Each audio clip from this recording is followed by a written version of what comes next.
Welcome to STSPN's production of Friday Night Lights live from Veterans Memorial Stadium here in Snohomish, Washington, about 45 minutes north of Seattle. Scott Oshman, Tim Boyle. Well, here we are again. Tim, how are you? I'm doing great, Scott. Another beautiful day. We've had, it seems like every opening football game we got this 80-degree weather.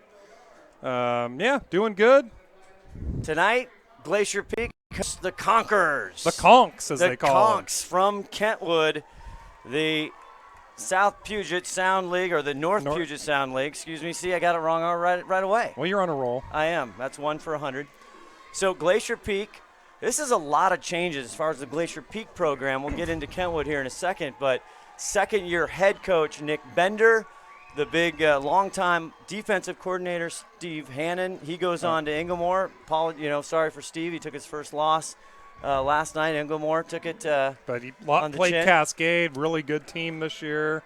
Some say they're going to win the division. I don't think so, but still a very good team. So steps in Michael Rudd, now the defensive coordinator. We already talked to him before. He's been on the staff. I think he said this is his 6th year. We talked about they lost, as usual, a lot of weapons on the defensive side. But we got some up-and-coming people who got some time last year, but this is their big-time debut here on Friday Night Lights. Absolutely. The good news is he kind of comes from – he's a defensive-bred guy. He's kind of a cornerback guy by nature, defensive back coach by nature, which is always a good thing. When we were talking to him, this is kind of like a toss-up for him. Nobody kind of knows what to expect tonight from Kentwood. They lost some people. They were 7-0 in their league last year, and people thought they might go deep in the playoffs, but they ran into Eastlake, and that was a really good football team. But they're coached by Michael Bush, a famous Cougar alumni. Thank you very much. Yes, we tried to catch him before the game, but he was working. He was throwing balls and drills. We're going to pause here for our national anthem, and we'll have Glacier Peak and Kentwood coming up next. When you shop at Ace Hardware in Lake Stevens, you not only find what you need, we make sure you get the help you need too. Hi, this is Gray Eaglestead, and I own Lake Stevens Ace Hardware with my wife Christine. We'll greet you at the door and answer any questions you have about what you need. We're all about serving our customers and our community. We support local high school sports and many other Lake Stevens organizations and events throughout the year. So the next time you need something for that job around the house and a little friendly advice, come see us. Ace Hardware in Lake Stevens. We are the helpful hardware folks. Ace is the place with the helpful hardware folks.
Back here live streaming Veterans Memorial Stadium. Scott Oshman, Tim Boyle. Glacier Peak welcomes in the 4A. Kentwood conquers the Conks.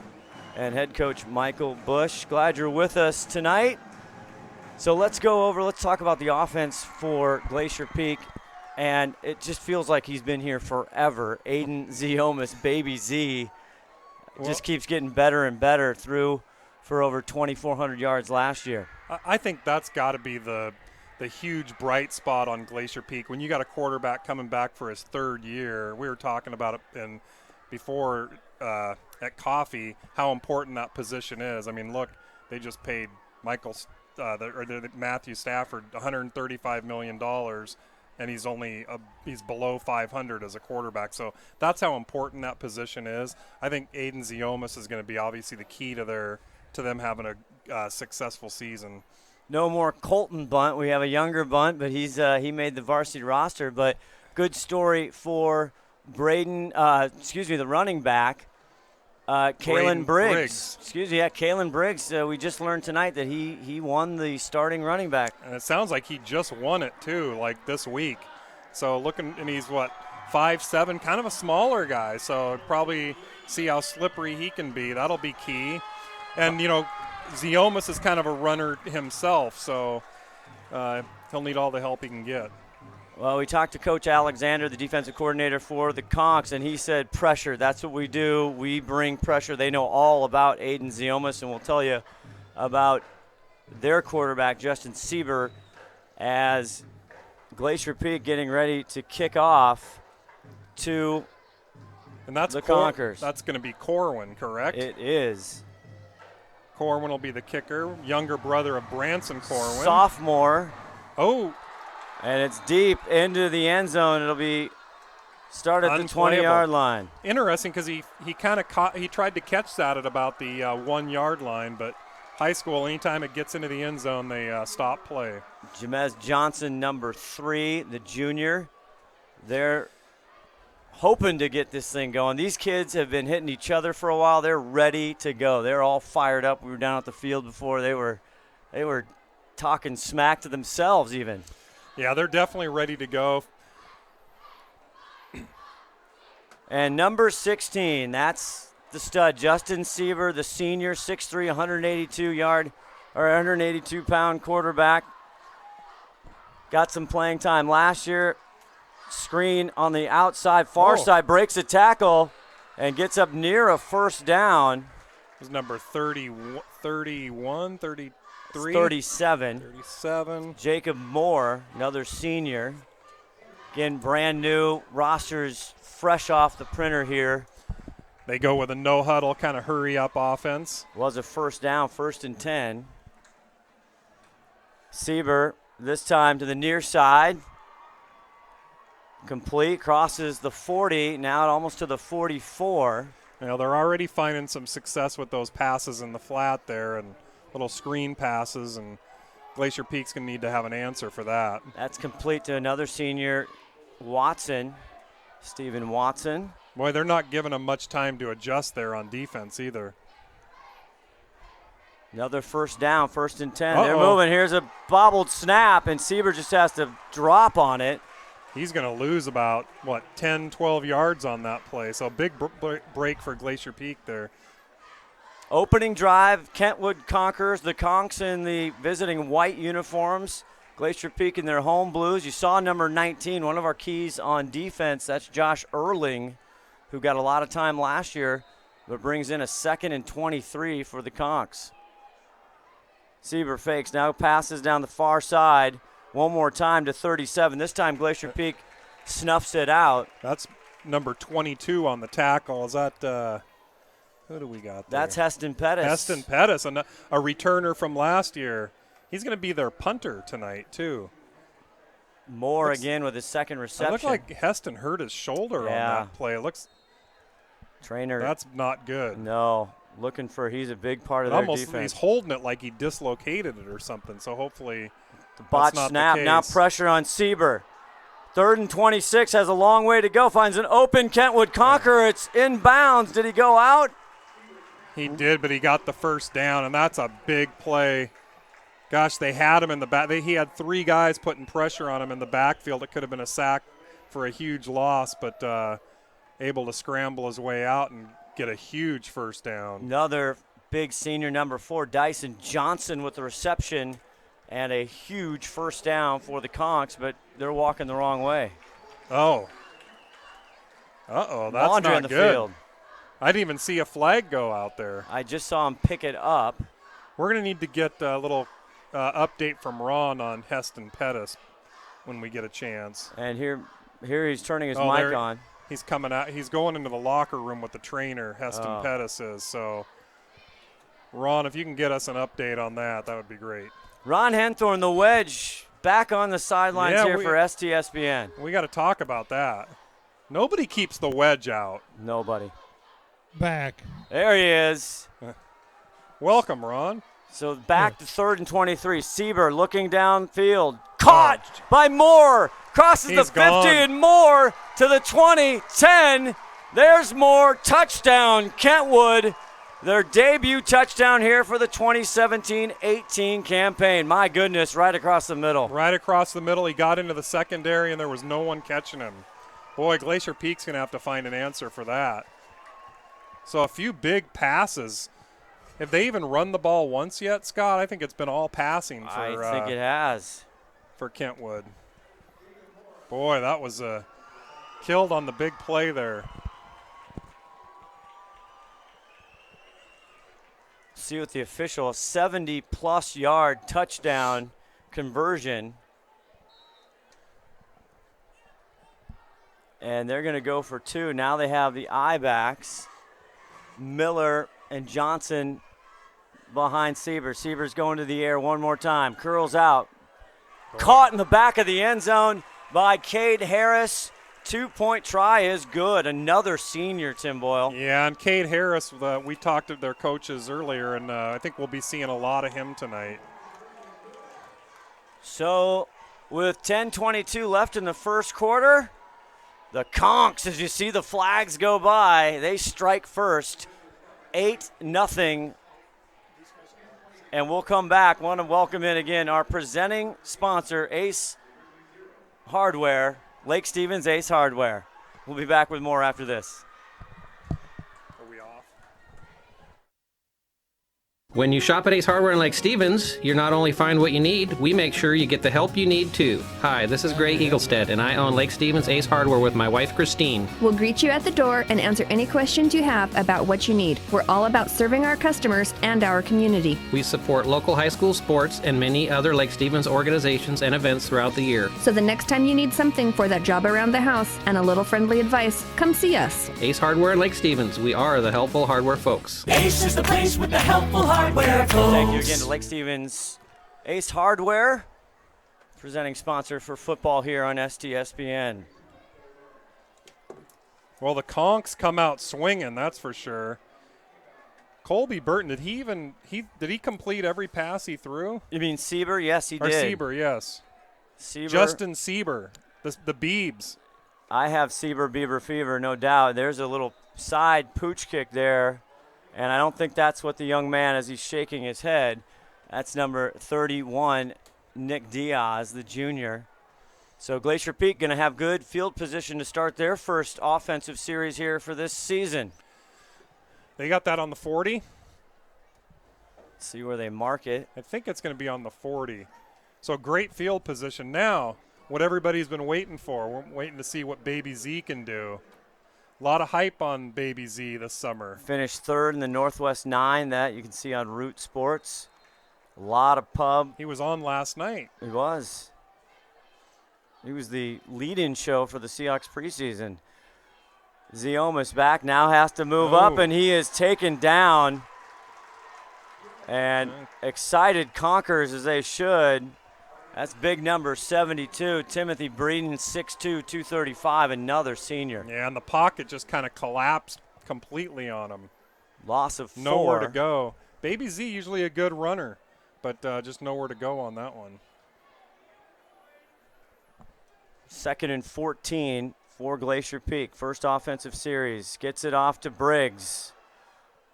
Briggs fights the original line of scrimmage just over the 40. It's going to bring up a 3rd and 10. That looked like Owen Dill. That looked like number 17. Isn't that? I believe that was. Owen. That's Owen. Maybe we'll have to check Ron to see if 17's wearing 18 or what's going on.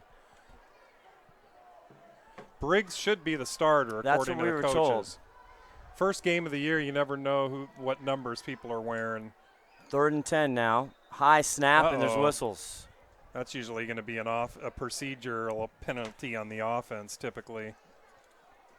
Could be 3rd and 15 here.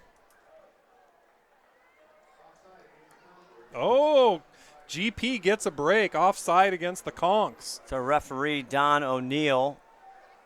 So now 3rd and 5, a much more manageable play here. Glacier Peak looking for some big plays from the receiving core. They lost a lot of production there. 3rd and 5. Ziomas fakes it. Now he's got pressure. Dumps it to Bo Burns. Burns. Look at that. They'll get a first down into Conks territory. And then some. Nice little screenplay there. Worked well. Bo Burns, one of the returners. Scott up there. That is Colin Briggs wearing number 17 out there tonight. Oh. There's the wedge, always making things right. Thank you, Ron. So 17 is Briggs. 1st and 10 from the 44. Shotgun for Ziomas. Has time. Going deep down the far left sideline to Burns. He catches it. Is he inbounds? He's in. They're giving it to him. That was large, folks. Burns brings it down, the senior at the 13-yard line. Hits him on the fly. You see it again. Want to congratulate Todd Elvig, the executive producer, 5-tool player. Now, ladies and gentlemen, that's a brand new shiny scoreboard on the bottom of your screen with time, down, distance, the whole 9 yards. Glacier Peak in the red zone here. Ziomas doesn't know what he's doing. Now he's got to run, looking for somebody, throws it up, just threw it out of bounds. That's a smart play there by the junior. Very smart play. It's actually very smart, very crafty for him to be able to get outside the pocket there because a lot of pressure on him. Brings up 2nd and 10, ball on the 13. The nice thing about Ziomas is he can actually scramble really well out of the pocket. A lot of quarterbacks would be down on that play. Second year for Glacier Peak in the 4A. Last year they went 4-3 in the division, 5-5 overall. Getting beat by Sumner. Isn't it Sumner? Sumner in the first round of the playoffs, yep. Here we go, 2nd and 10. They have to get a first down. There's Briggs. Open field, tries to make a guy miss. Spins down to the 5. Nice play by Briggs to get about an extra 4 yards on that play. He's kind of slippery. Little shapeshifter there. Briggs, also a big-time lacrosse player. Oh, don't bring up lacrosse. That's the dark side. Come on. 3rd and 2. Still can get a first down. Briggs to the right. Trips left here for Ziomas. Ziomas. Baby Z. Oh, nice Gets block. a block by Briggs. Finally tosses it. Oh, Caught. he's in. Did he bring it down? He's in. It's touchdown. Castro. Fidel? Touchdown, Glacier Peak, number 6. The junior, David Castro. That was a la. What do you think? I would say. That was Joe Montana, tiptoe to the back. To Clark in the end zone? Yes. To Dwight Clark, like 1987? It's our first game. Usually we finish each other's sentences, but. I thought you were looking for a GP guy. On to kick. Again, the extra point. It is up, and it is good. That is young Braden Corwin, the sophomore, who kicked a 50-plus yarder his freshman year last year. Well, you know, Branson was quite the athlete, too, and Braden, I think, plays soccer as well, and very athletic family. More right after to see if the Conks can answer that. The Grizzlies did 8-7, 7:55 left in the first. Friday night on STSPN.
Glacier Peak striking to Castro in the back. The kickoff taken by the Comets. He breaks through. Now he's on his own. He finally gets taken down, but in Glacier Peak territory. That is number 3, Jamez Johnson. He wanted it last time, but it was in the end zone. This time we get to see what Jamez is all about. I think it was the kicker that I think it was Corwin that actually so. finally caught it. When the kicker has to make the tackle, you know it's a problem. There's several problems with that. Sometimes your kicker gets hurt when he has to make the tackle. That's true. And if he does make the tackle, it's usually deep in the other person's end zone. Oh. Our monitor is up. This is the first game also for STSPN, so we're shaking the rust off here. We got some scores and highlights, hopefully, not highlights, but scores from around the league as well. 1st and 10 now on the Glacier Peak 41. Seaver goes over to Moore. Moore's already got a touchdown and a couple catches. Bo Burns just walks him out of bounds, and Moore tough to handle. Siebers remains perfect on his passes. They just don't have an answer for him. And look at the replay, ladies and gentlemen. This is big time. Finally, after 6 years, we arrived. And replay Rob's not even here. No, but he's doing it remotely. from he's doing it virtually. From Wrigley Field. So 2nd and 1, pickup of 9 on that one. And they get the handoff. Nice play there by the defense. Number 19. That was Tavon Miller, the ball carrier, the senior. And here you'll see it one more time. Josh Erling. Josh Erling. He's going to have to come up big for Glacier Peak tonight. Josh Erling, one of the returners from last year that got a lot of playing time. Loss of 2. 3rd and 3. This time they give it one more time to Miller. Ooh, that's going to be close. Justin Sieber. Let's see where they spot that. They're calling for 4th down. I can see the side judge there. It's a few inches away. It is 4th. It's 4th and a few inches. They're going for it. Now it gets down to mano-a-mano there on the trenches. Sieber gets it to Miller one more time, but he's caught in the backfield. Glacier Peak signaling that they're getting a turnover on down, so we'll see what kind of spot they get. Oh! They give them a favorable spot. Still, here's the replay. And big number 77, Austin Scriver. Oh, 1st down GP. Turnover on downs. Watch it one more time, Todd Elvig. You'll see big Scriver, 77, wrap him up. Look at that. I think Todd's got a new toy with his replay there. Well, we've had replay. That's old news. Not like this we haven't. Not in front of you. See, you haven't seen the replay forever. That's a good point. We normally don't have this high-end monitor in front of us. Speaking of high-end monitors, Brock Osweiler. I mean, can I just come back as him? How does that relate to high-end monitors? Because, I mean, Todd's been complaining about this monitor the whole time. Back to football. Briggs, and this time he's taken down in the backfield. He's going to lose about 4 or 5 on that. The junior for a loss. Their defensive line is definitely winning the battle of the trenches right now. As you see, they got in the backfield very quickly. That offensive line, you'll see 51, a familiar number, and it still has a Fafita in it. That's Maake Fafita.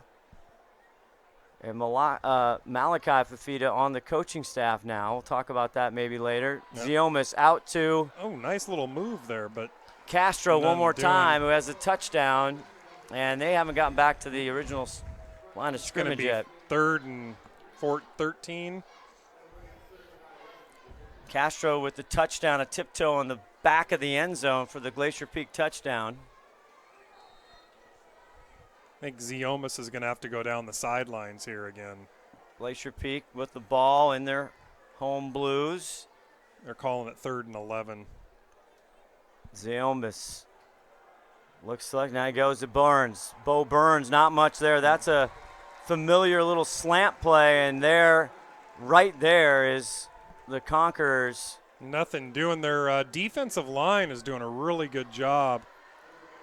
just not giving an inch to Glacier Peak. I think that was Glover, Mason Glover, who is a big-time player for Kentwood on the tackle. 4th and 11. We got, I think, well, normally Heston Pettis is the punter. That's correct, but he got and hurt. he's hurt. So I don't know who their backup punter is. We're going to find out here. Look.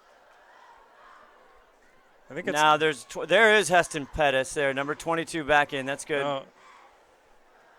He kind of came in late. Yep. Oh, Big GP takes a great bounce. bounce. Oh, man. That took about a 20-yard bounce there. And Jamez Johnson had a great return last time. He has to just watch it sit right at the 20. Back to see what the Conquerors can do. 8-7 Kentwood on top after this. Did you know that Speedway Chevrolet is part of the Lee Johnson Auto family? That means 84 years of serving you the LJ way. Need a truck? We have the perfect truck to fit your needs. Half tons, 1 ton, 2-wheel drives, and 4-wheel drives. Our finance specialists are here to help you, whether you have good credit or bad credit. We're just off Highway 522 at West Main Street in Monroe. Lee Johnson Auto Family, the LJ way. That's caught. Speaking of Heston Pettis, Baby Z connects, and that's a GP first down as we come back out of commercial.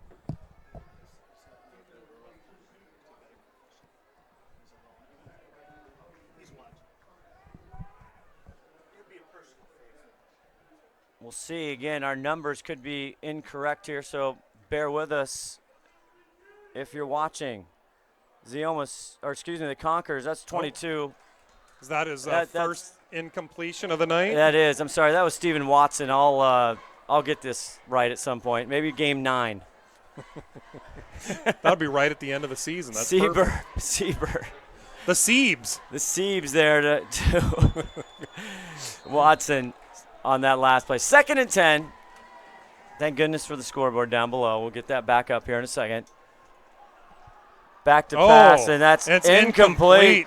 He takes a big hit by number 23 to knock it out at the last second. Connor Stroop, another look. Yep, here you go. Break it down, Boyle. He would have completed this pass, but Stroop's right there in his mug, knocks it out.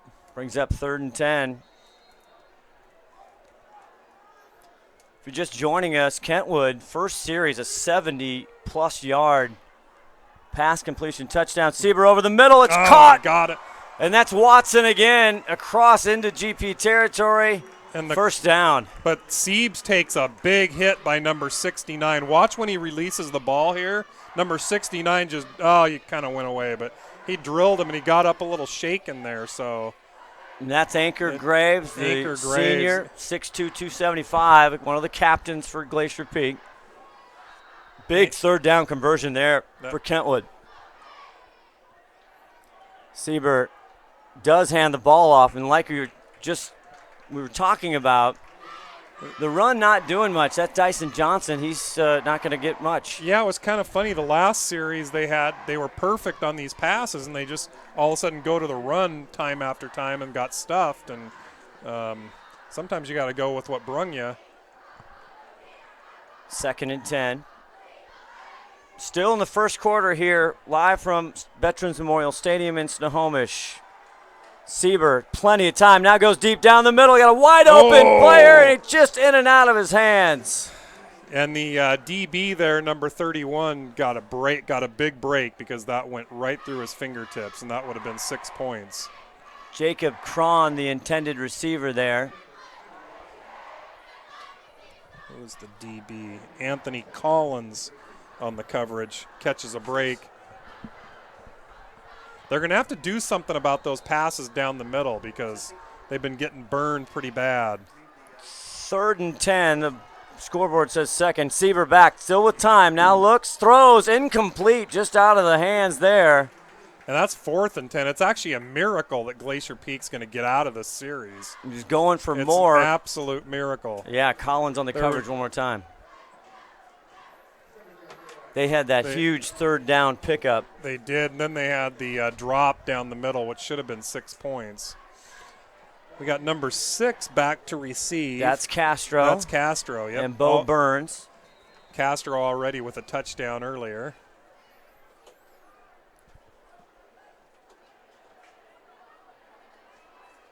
Kentwood. Uh-oh. Now they fake it. Now he gets it off, a little Australian style. Oh, and he actually fielded that. See if that was Dyson Johnson, their punter. We'll have to check. He only kicked it about 7 or 8 yards. Yeah, and that's going to net out to a small number. Yeah, they didn't get much on the return there. So we want to talk a lot about Jacob Elvig, I was told, in the break. That's where I was messing up all the time. Of course, it's never my fault, Tim. Well, it isn't. Never. Why would it be?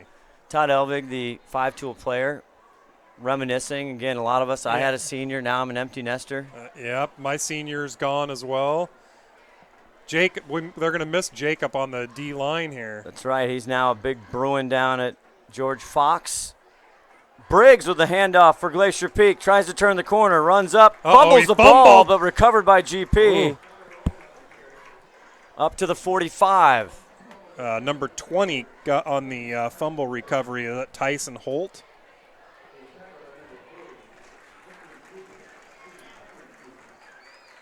About a 5-yard pickup there. 2nd and 5 here. Baby Z. Aiden Ziomas. High snap. Uh-oh. Bad exchange. They try and jump on it. Looks like Kentwood has it. Yeah. Really bad exchange. They had a middle linebacker threatening to come right up the middle on him. I think that rattled his cage a little bit, and they just couldn't get that exchange off. You'll see it here in a second. Recovered by Watson. We don't have that one. We don't have that replay. Oh. We're setting up a sideline camera. We got a lot going on here in the booth. It's about 110 in the shade up here. I'm not complaining, though, because I love it when it's 30 below outside. It isn't your typical – it's your typical opening day weather, but it's not your typical Friday night football weather. Down here we usually have a little bit of fog and some overcast or some nice cold weather, but we're not used to being in the 80s. I feel like it's California. It is. All right, so a turnover. First one for Glacier Peak. And they're going to stay on the ground is Kentwood. Over on the right side, they'll gain 4 or 5. Yeah, and all after contact, too, if you notice that. He kind of just plowed his way through. I think that's Mason Glover, the senior, 5'10", 182. He's a Mason Glover. The coaches told us earlier that he'll be all over the field tonight, so Glover now used to him. Yeah, on the far side. Watch number 5 over here on the far side, too. He's kind of a man-child. They get it off to number 4, though, and he is all tied up there. Nowhere to go. They're trying to run up the middle, and Dyson Johnson on the receiving end of short yardage. Yeah, on the positive side, Glacier Peak's D-line has been really good against the run tonight. Not so good against the passes down the middle, but on the run, they've been really effective. Josiah Palmoffi there, number 75 in the middle. There's Maake Fafita. We'll talk about those kids more. Sieber back to pass, 3rd down. Goes over the middle, wide open. This time he catches it, and he'll go to the house. Yeah. Jacob Crone, he dropped one before. This time he makes good. Touchdown, Conquers. And you see how much the Siebes had time back there. Look at him. He's just kind of back there all by himself with no pressure. And you give a quarterback like that kind of time, and he's going to pick you apart. 35-yard touchdown pass. Now, are they going to go for 2 again? They were victorious last time they tried. 14-7 as we sit here with 1:26.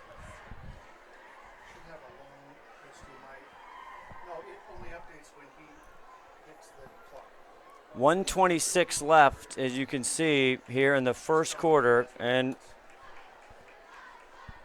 under center this time is Sieber. He gets it off. And that's Johnson easily skirts in. And they run it in extra. this time. Yep. Okay, now it's going to be 16-7. Jamez Johnson there.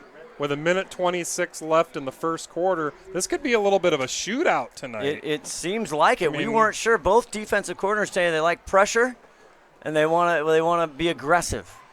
And we're on pace to be in the 30s or 40s tonight on points. But that's what the fans like. Next week on STSPN, we'll be right back here at Veterans Memorial Stadium, the crosstown rival, the Dick Armstrong Cup, Glacier Peak, Snohomish. A little nervous about that one. I think Snohomish could have their Snohomish's got a good chance of winning that for the first year ever. They're playing up in Marysville tonight, their debut. I think they're going to handle Marysville-Pilchuck pretty easily tonight. The one I'm curious about is the Jackson Edmonds-Woodway. Do we have a score on that one? We're checking as we speak as the Conchs are getting ready to kick off here to Glacier Peak. The Conchs, now they've had one bad punt and one bad kick here, so that might be why they're going for 2 every time. That could be. All 3 phases important, Tim. Someone told me that once. They were correct. Nick Diaz, the kicker. Not the MMA fighter, but the kicker. For those confused. Oh, there's another little squib. Picked up there by Briggs.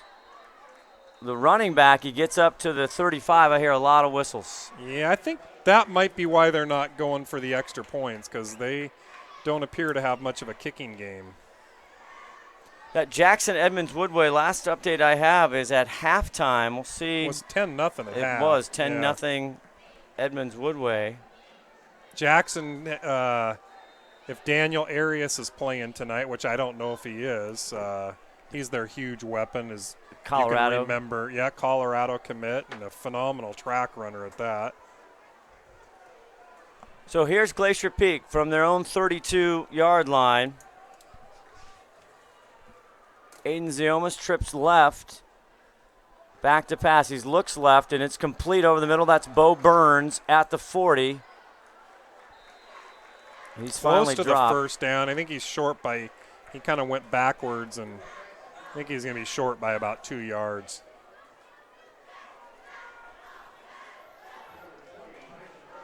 Edmonds Woodway defeats Jackson 10-0. That just in from our good friend Steve Willits, who's at Edmonds Stadium. That's actually a surprising score. That is. Ziomas back, 2nd and 2. Goes over the middle. Bo Burns brings it down at the 43. And that's a great pass and a great catch. Bo Burns reaches out for it, gets it on his fingertips. Here it is again, ladies and gentlemen. That is a great catch. Put it right where it needs to be. They're going to need a lot of that tonight. And that was big number 5, Mulata Pele. Their number 5 for Kentwood, trying to get Bo down. He did. Ziomas back to pass again. Now going deep on the right side. Oh, it's a pass interference.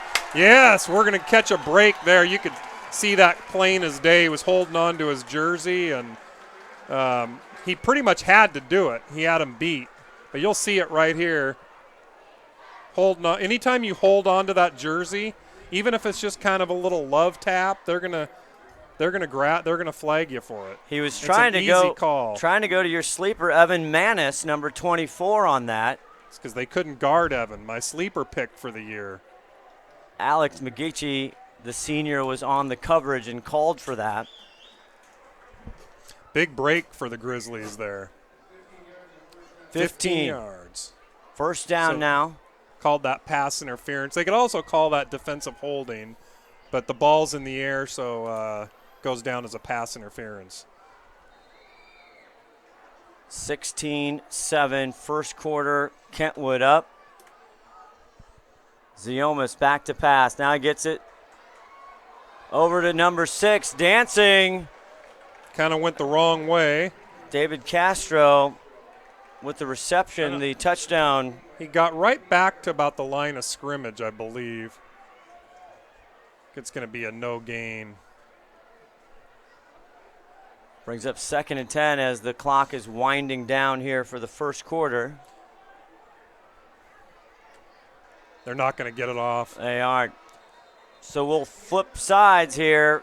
After one quarter, Kentwood Conquerors, they had traffic and trouble getting here. Same thing with Glacier Peak. Traffic for the holiday was miserable. Kentwood barely got here. Barely. As the coin toss was going, they were just getting into the locker room. So after one, it is Kentwood 16, Glacier Peak 7. Back with the second quarter. Friday Night Lights, STSPN. Come on back.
Back here, behind the curtain, Scott Oshman, Tim Boyle. Glad to see you.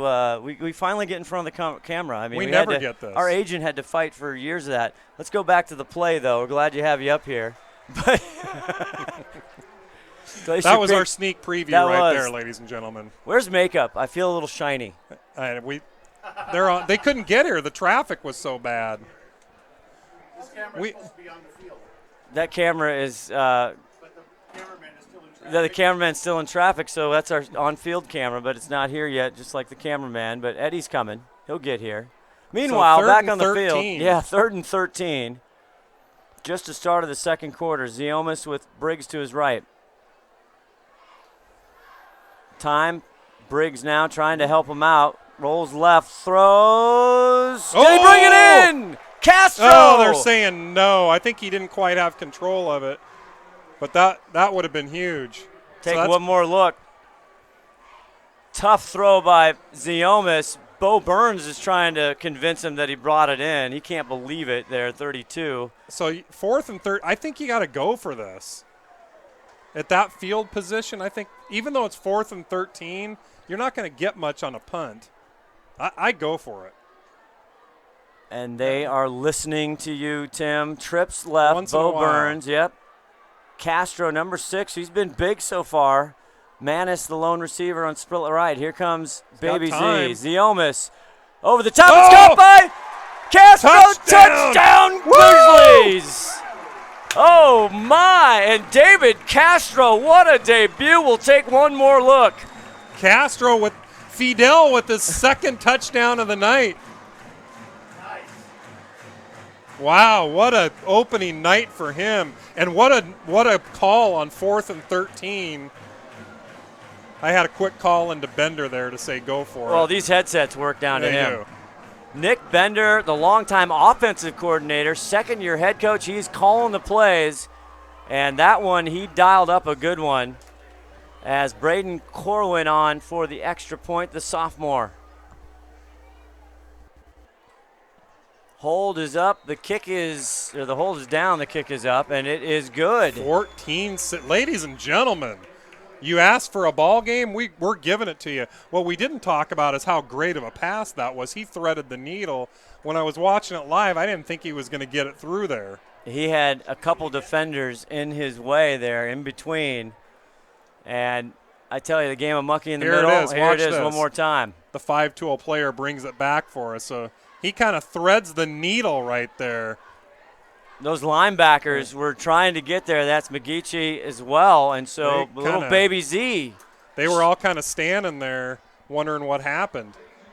Pulls it within 2, 16-14 right now. Just those 2-point extra tries, the difference here for the Conquerors. The Conquerors are kind of glad they don't have a kicking game right now because it's 16-14. those extra points end up being crucial at the end of the game. And David Castro looking all Seaver Southern. He's got 2. He's getting greedy. He is Seaver Southern. He only catches the ball when it's a touchdown. We used to give Seaver's dad a hard time about that. And Castro's the new Seaver. He is. Tonight's live streaming broadcast, again, all this archived on our YouTube and STSPN.com, presented by Lake Stevens Ace Hardware, our presenting sponsor tonight. I want to thank them for their great support. Uh-oh. And here we go. Tavon Miller. Boy, and another time where the only guy left was the kicker there. You'll see it here. This time the kicker doesn't have to get him, but he was the only one left. And he gets a little help there by number 40 there, Corbin Ferry. But boy, oh boy, Tavon Miller, he had a mission there. He was off to the races.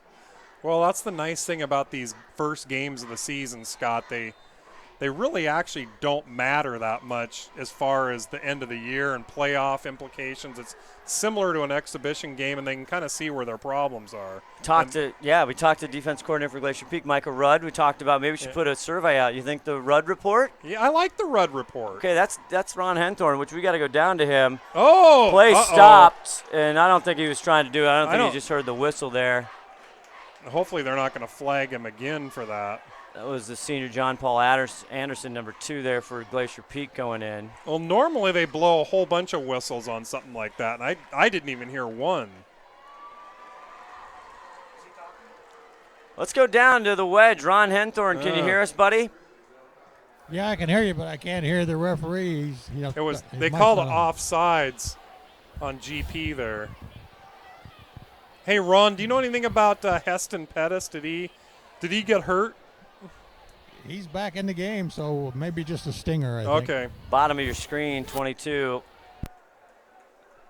Heston Pettis, as they get all the paperwork done here, it's 1st and 5 on the Glacier Peak 46. Justin Seaver, the quarterback. Now he rolls out, getting chase, and that's a catch right at the 35-yard line for Kentwood.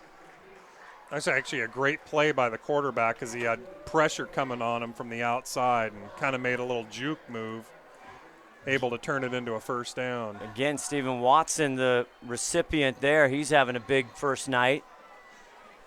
Few catches for the 5'11 senior. So right back down the field here, threatening is the Kentwood Conks. They hand the ball up front one more time. Not having much luck going up the middle tonight. Actually, both defensive lines are doing their job. The Conks defensive line is doing well as GP's. Tavon Miller, the ball carrier there. The defensive line, GP, that's Tyler Kearing there, 78. 2nd and 8 for Kentwood. Seaver, he hands it off again. This time, stumbling, bubbling, still moving. He gets almost to a first down. That's big number 4, Dyson Johnson. Yeah, and he got about 4 or 5 yards and just refused. You'll see it here. They've got him stood up, but he just keeps going. That's where those squats really pay off for you in the summertime. Juno Lindsay, the tackler there, finally, number 9 for Glacier Peak, bringing him down. 3rd and 3 here. Kentwood on the move in the second quarter. They go up the gut one more time. He's not even going to – he barely gets back to the line of scrimmage there, so it's going to bring up 4th down. Dyson Johnson to carry one more time. We'll assume they're going to go for it since they don't even kick an extra point. So big 4th and 3 here. 55, Victor Johnson, up front defense for Glacier Peak. I'm gonna say they're gonna pass it down the middle. GP trying to fire up the crowd here. Tyler Kring. Here we go. Jake Elvig piping in there from Newburgh, Oregon. They go up the gut, and it's brought down by the GP defense. Big number 55, and that's Victor Johnson.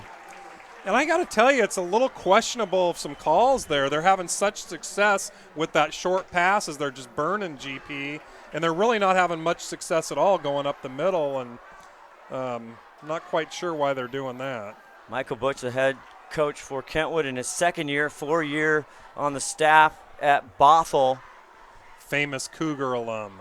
And they've got a new offensive coordinator this year. We were talking, I'm not positive who that is. Maybe somebody could chime in and let us know on Twitter or somewhere. But nonetheless, turnover on downs. 1st and 10 here for Glacier Peak. High snap. Good catch there by Ziomas. And Heston Pettis takes the ball across the 30 to the 31. Kind of gets drilled right at the line as he's going by. So it looked like the Conks there were just cruising down. They had a huge return one more time, and they stall out. It's their second turnover on downs? That's correct. Second series was a turnover on downs. Aiden Ziomas, Baby Z, cuts look at up. him step through the pocket. Now he's going to take it, and he goes out of bounds after picking up 5 or 6. Yeah, and that's a veteran play by Baby Z there. Just kind of steps right through the pocket. That thing's collapsing on him, and the good thing about him being undersized like that is he can kind of squeak through there. Brings up 3rd and 4.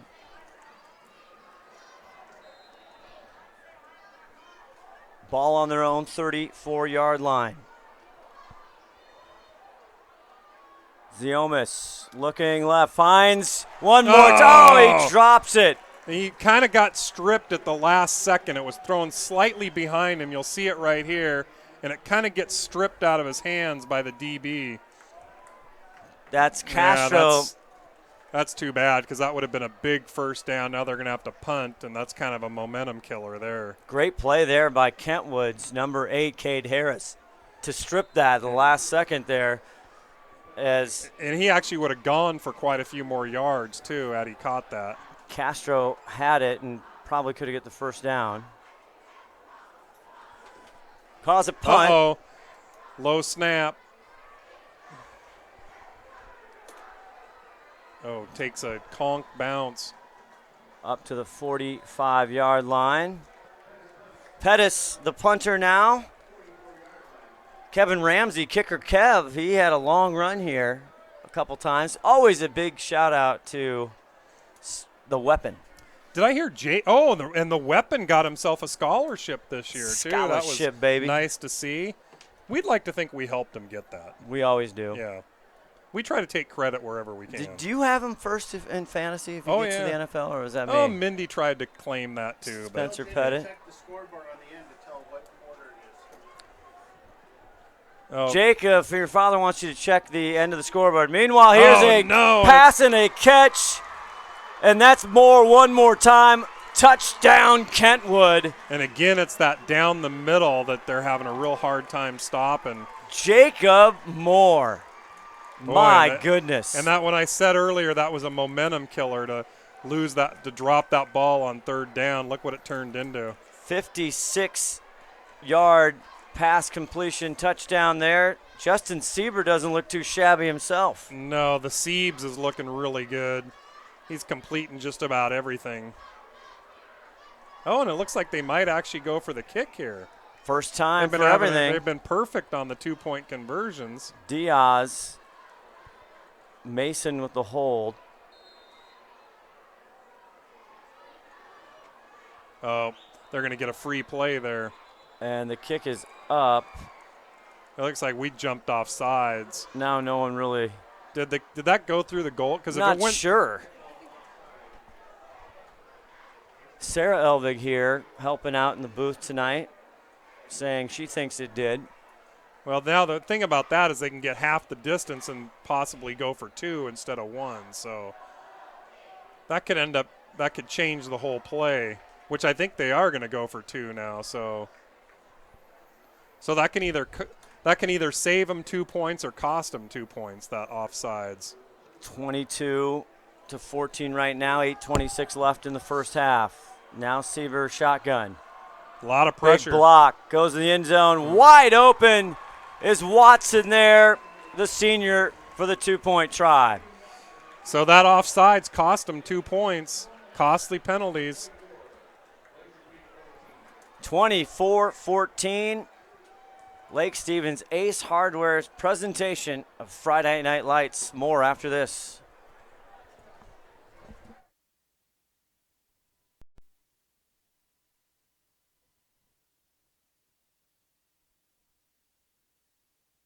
Up 24-14. Scott Oshman, Tim Boyle, we're just talking. It feels like Kentwood just pouring it on, but it's a 10-point lead. Glacier Peak still easily in this game, but you're right. It seems like I think the score is closer than the game feels. Uh-oh, another little squibber right there. Uh-oh. That one down on the carpet. Just got it back. It looked like the Conks recovered that. We'll see what they say.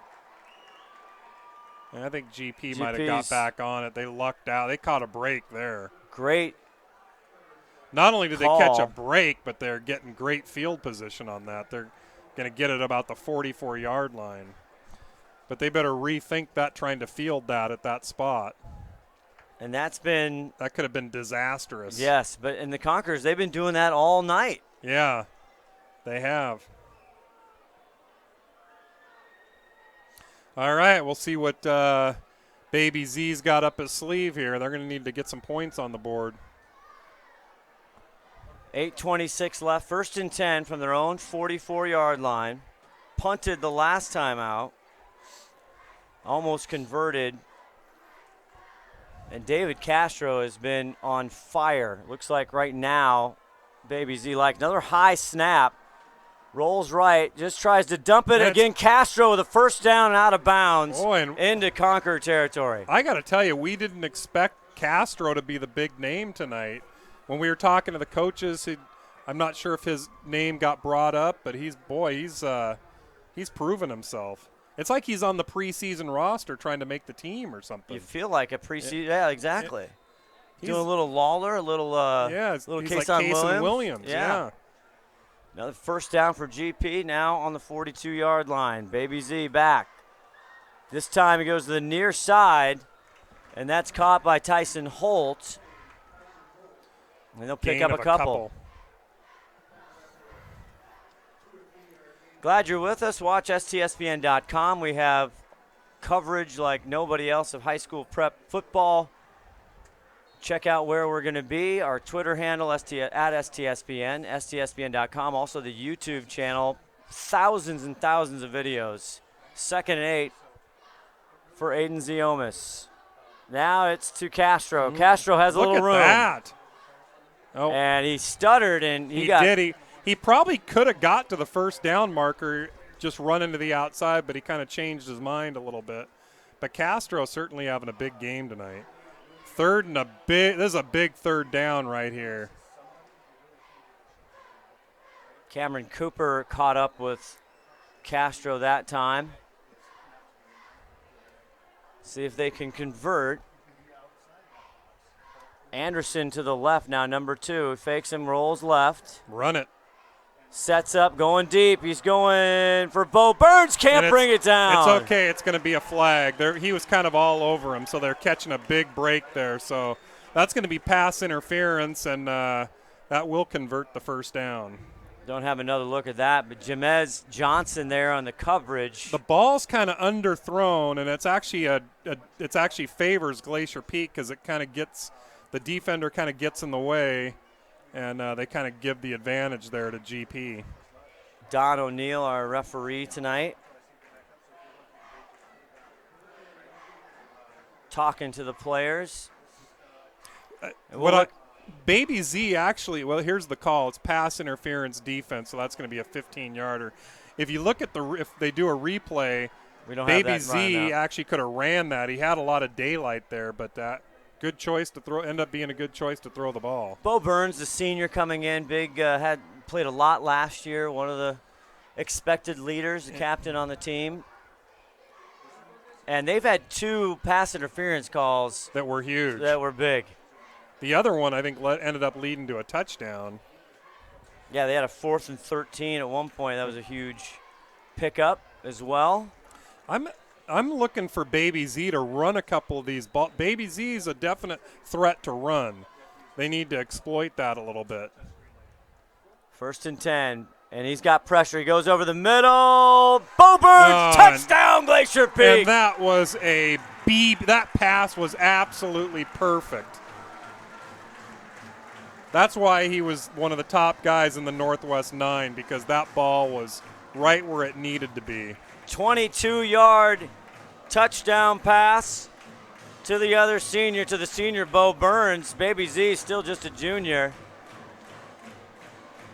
As you hear the Glacier Peak band getting, and there goes the camera. Is that our? What happened to the camera? Oh. We got Eddie on camera walking down. You can see it. It's like a GoPro, but it's not. It's a body camera. Corwin on for the extra point, and Bender not wanting. He wants to go for 1. No, I think that's the right decision. Sometimes you go for 2 and you start chasing these extra points the whole game.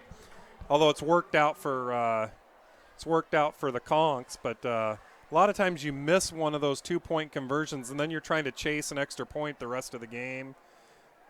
So I like it.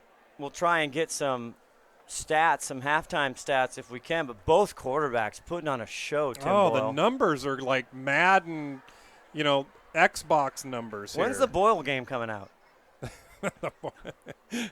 When's Boyle 17 or Boyle 18 coming out? I can't. I have a non-disclosure. Okay. I can't reveal that right now. But stay tuned. That's understandable. There's Eddie. There's our field camera Look right at now. that. There's Josh Erling. Who brings it to you like that? It's a warm night tonight. 82 when we were driving in. Oh yeah, it was definitely a scorcher for football season.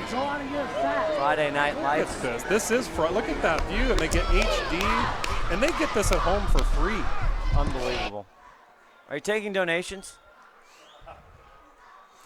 No comment. Scott and I will be at Applebee's tonight. Exactly. So every time you think Kentwood is kind of putting the moves on and starts closing the door, Glacier Peak able to answer 2 big pass interference calls and try one more time. This time they get them down at the 20-yard line, so that's key. They've been struggling with the special teams, and I'll tell you what, the quarterbacks are the big thing tonight. We talked about that earlier, how important that quarterback position is. And for Glacier Peak, they've never had a 3-year starter. No. So they're most likely they're going to get a 4-year starter. Remember when Ziomas was a freshman and there was debate talking at that time, like, come on, I know, wouldn't it be something, even when he was a sophomore, wouldn't it be something last year, not too much, David, when they had Brady Southern, right? Yep. Brady did a great job, but just that, it's so tempting to have that 4-year starter. Got a buzz here on the line. Todd? Sieber, it's caught on the far side, plenty of room. Watson breaks a tackle up across the 40 to the 43-yard line.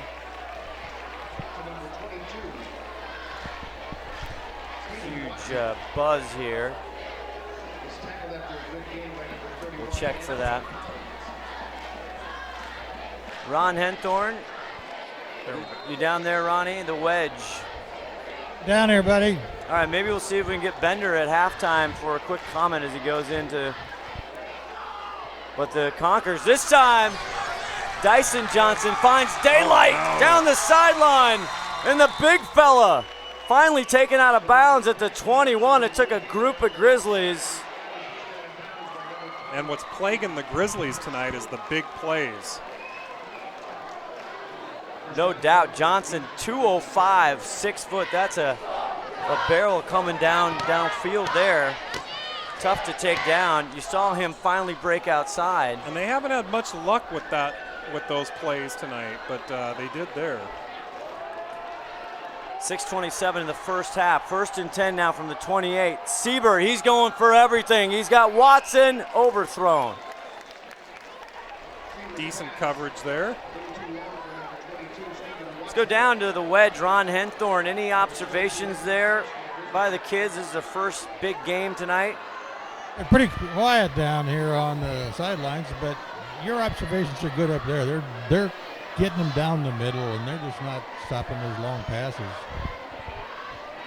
Nobody breaks in like the wedge. Thank you, Ron Henthorn. Sieber, 2nd and 10 here from the 28. Oh, he got oh! traffic. Now he goes down. Erling was there Finally. first. Boy, they had pressure quick from the outside. And the Siebes has been able to get out of those all night, but not this time. That's the first time they've actually got him. And that's Lindsay there, number 9, with the sack. One of them almost had him, but kind of jumped up in the air at the last second.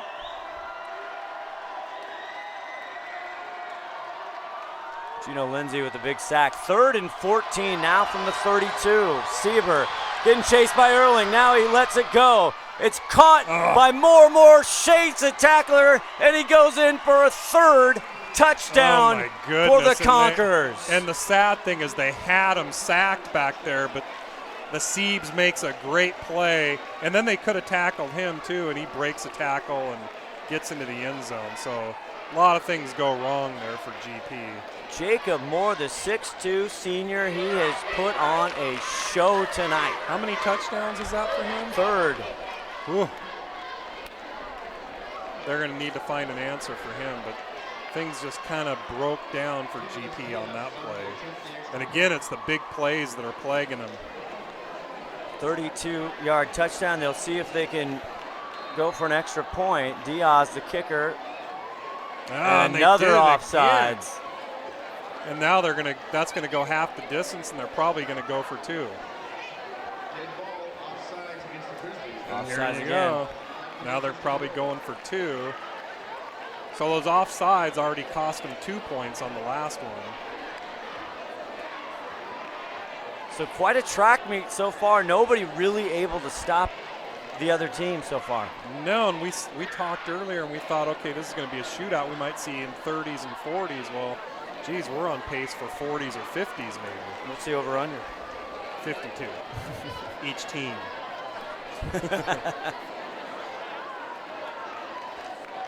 We're at 51 right now. Total. Still 5:38. A lot of time still in the half. Yes, sir. All right, now Siever will try for 2 more. He goes for the fade, and everybody's on the turf. Everybody, no flags though. No Interesting. call. They're trying to go to Glover. Finally, a 2-point conversion fails for them. First one. Grizzlies catch a break there. 5:38 left to go in the first half. The Conks 30, the Grizz 21. On STSPN live streaming here from downtown Snohomish, Washington, Veterans Memorial Stadium. Scott Oshman, Tim Boyle, Ron Henthorn with you. We got Todd Elbig, our executive producer, 5-tool player. I'd say the only bright side for Glacier Peak on these long plays that are getting burned on, the defense isn't just getting completely worn down. GP's actually doing a better job of the sustained drives, tiring out the defense a little bit, but at some point you got to stop them, though. That's the problem.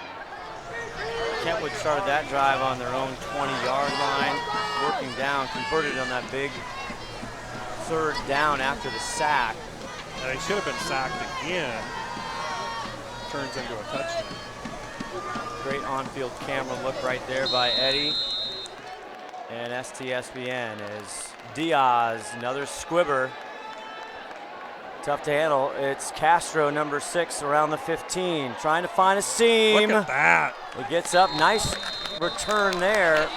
And Castro having himself a career night on opening day here. Good look at him right there. David Castro, 5'10", 170, a junior.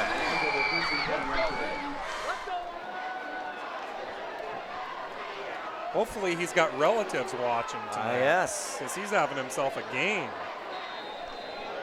He's already getting scholarship offers. All kinds of pub. He's lighting up the stat sheet. He is. It's video game stats for these guys. Our STSPN scoreboard down below. Great graphics. 1st and 10 here from their own 38. Aiden Ziomas, the junior. Rolling left, now he's looking right. Now nowhere to go, and he's gonna get tied up. I can't believe he made it through those 2 conks.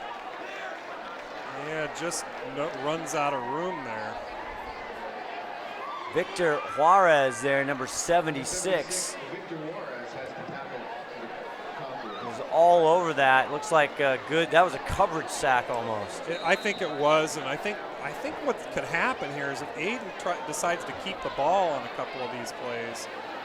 Oh, look Loss at that. of 4, Oh. and they give it up top, wrapping up the ball, almost getting back to the line of scrimmage It's actually there. a well-executed play, but there's just nothing to give there on the line. John Paul Anderson, number 2, so with the carry. It's going to be a big 3rd and 12 here.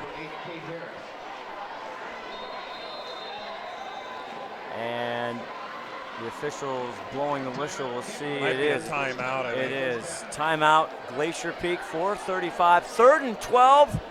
Come on back, let's see what happens.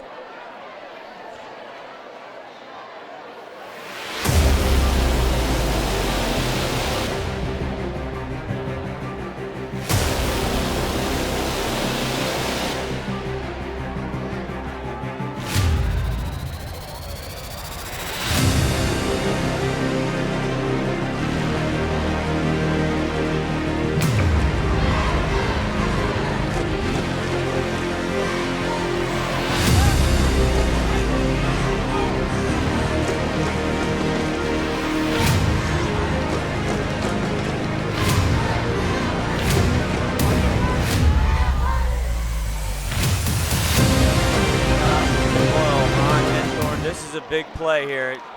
Still in the first half, plenty of time here. Well, they don't want to give it. They don't want to have to give the ball back and then end up going down by 16 or 17 going into the half. So it is huge. Manis, the lone receiver on the top of your screen. High snap, Baby Z. Decent protection. Now he goes in. He throws over the hands of Bo Burns, wide open there, and still. Oh man, there's a scrum back in the backfield. I'm surprised they didn't throw a flag. Bo Burns was actually open just a little bit over his head there. Fourth down and see what they're probably going to have to, the punting team's going to come on the field. Cade Harris for Kentwood meets Anchor Graves, and they had a little conference call they wanted to get to after that play. I don't think they heard the whistle. I don't think so. So back to punt, and number 3, Jamez Johnson, who's done some serious damage. Good punt there by Pettis. And they'll let it bounce around the 32 or 3. Now 4:17, that's plenty of time for the Conks to march down and score, so GP's going to have to find an answer for those big plays. Don't want to go into the half down by 17. 8:04-ish Pacific Standard Time, and we're not to halftime yet. That's what high-scoring high school football brings out. Yeah, high scoring, then it drags the game out. It could be a 3-hour game. It's been a relatively clean first half. And it really has. That's why we haven't had to go to the wedge very often, because there's not a lot of injuries or flags. Sieber gets it over to Watson. Watson has had a lot of touches. It's There's coming a flag. back. It is coming back. 40, now it's a track race. Watson, touchdown, but it's coming back. Yeah, definitely there was a hole. The other wide receiver, I believe it was. You'll see it if we do a replay, but he was definitely holding him. 67-yard The reason he didn't get tackled is our defender was totally being held up back here by the sideline. So not only is it not a touchdown, it's going to go back 10 yards. Good call by the ref there. Good eyes there, Boyle. You watching that, or did you just see the flag? No, I was actually watching. You could see that from a mile away. Yeah, he was right in front of me. He did a good job. Don't question the Swami, Tim Boyle, on the flags. We were watching preseason football last night, and he called out that there was going to be a flag in the play before the ref even called it. It's ridiculous. I like the flags. Really does. Or I don't like them, either way. Yeah, you just have some weird sense of them. The prognosticator. I get all worked up when there's laundry on the field. You are like a tidy out there. 1st and 11 from the 32. Sieber, it's caught right across the 40. It's going to be about about a 6-yard gain. First time Alfonsi Owak with the catch, sophomore 6'1". And the Siebes had a lot of pressure on him too to get that ball off. So he's doing a great job when there's a lot of people in his face. He seems to be able to just have a lot of composure and get that ball off. Brought down by Akinaga. Heard about him, the senior. This time they hand it off, and Erlig just hangs on for dear life. Big Dyson Johnson drags him forward, and they're still short of a first down. 3rd and short here. Boy, and this is going to be a big 3rd down for the Grizzlies here. One timeout already taken by GP. 3:11 left to go in this first half. We hear the crowd from both sides. Nice travel squad here, the cheering for the Conquerors from Kentwood. Shotgun, and they give it to Big Johnson. He's stuffed. No, that's Miller. Ooh, I don't think he got it. He did get something on the second effort, but oh no, they're bringing, I think it's 4th. Anchor Graves there. The big senior wrapping up Miller. Look at that. What are they going to do here? Now, that field position, typically you'll see a punt there. High school football, you never know, but Glacier Peak historically would actually always go for this situation. So we'll see what they're doing. If you're the Grizzlies, I think you want them to punt. And they're talking a lot about it. There wasn't a timeout to our knowledge. They changed personnel out here. Yeah, I'm surprised they didn't. The play clock isn't running down on them. Clock ticking away. And what are they doing here? It looks like they're going for it. And now the officials are waving their arms. It should be a delay of game. Yeah. And they had like all day. Yeah, No, it is a timeout. timeout At the last second. I think they called the timeout right before that clock was going to run out. And Michael Bush, the second-year head coach, calling a timeout. They did well last year, 7-0. Well, they ran the table in the conference, which is usually very difficult to do. And there you see the timeout right there. There's Michael Bush, tall guy. Well, he could hail him. He could bring him down in days over the Palouse, couldn't he? He was a legend. Congratulations again, second year to him. And he's got the Conquerors going the way they want. Their basketball team state champions this past year. Yeah, they had some good athletics going. Run the table there, state champs in basketball. They're lucky they didn't have to match up against the 3A team. Yes, always a conversation in basketball. Here we go. 4th and 1, just under 2 minutes. Ball on the 42. They look like they're in punt formation. You never know, though.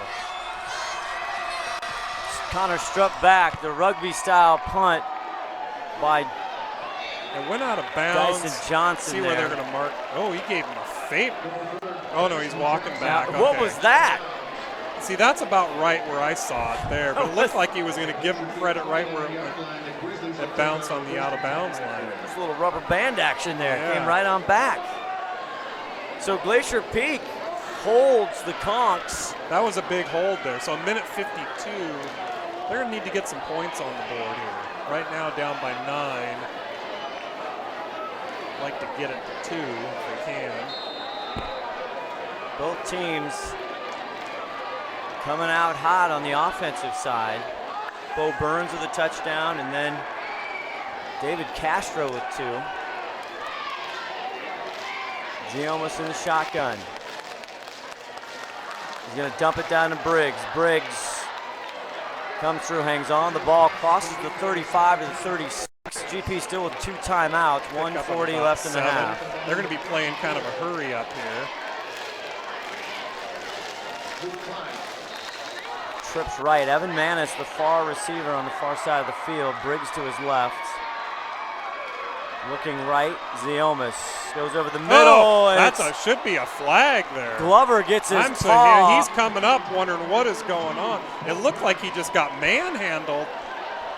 It looked like he was all over him. So I think the Conks caught a break there. That should have been a flag.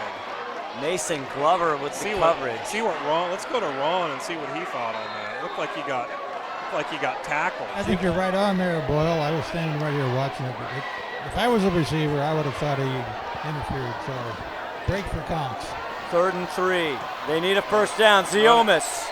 Now he's going to get out of bounds and a first down for Glacier Peak. He pulled the Russell Wilson, too. Did you see at the end he threw the ball forward? He flashed that since his freshman year. I know. 1st and 10 now for Russell the Grizzlies. Wilson should be getting royalties on that play. You know what? He's right. You're right. Now, I've been looking for Aiden to be doing that the whole game, start running that ball, mix it up a little, and he does well. Big first down. Briggs over into the middle. This is Evan Manis. Crosses the mid-stripe into and Conquer he gets territory. The first down, too, I believe. See where they marked that. But he fought for those extra yards. That's my sleeper pick. He gets the first down. I think in the second half you'll see him getting some more action. Another timeout by Glacier Peak, their second. There we go. Maybe that was actually by Kentwood, that timeout. I don't know, Ron, if you saw that. Nonetheless, we'll be back at the end of the first. Grizzlies driving on STSPN. Almost the end of the first half. That's what I meant.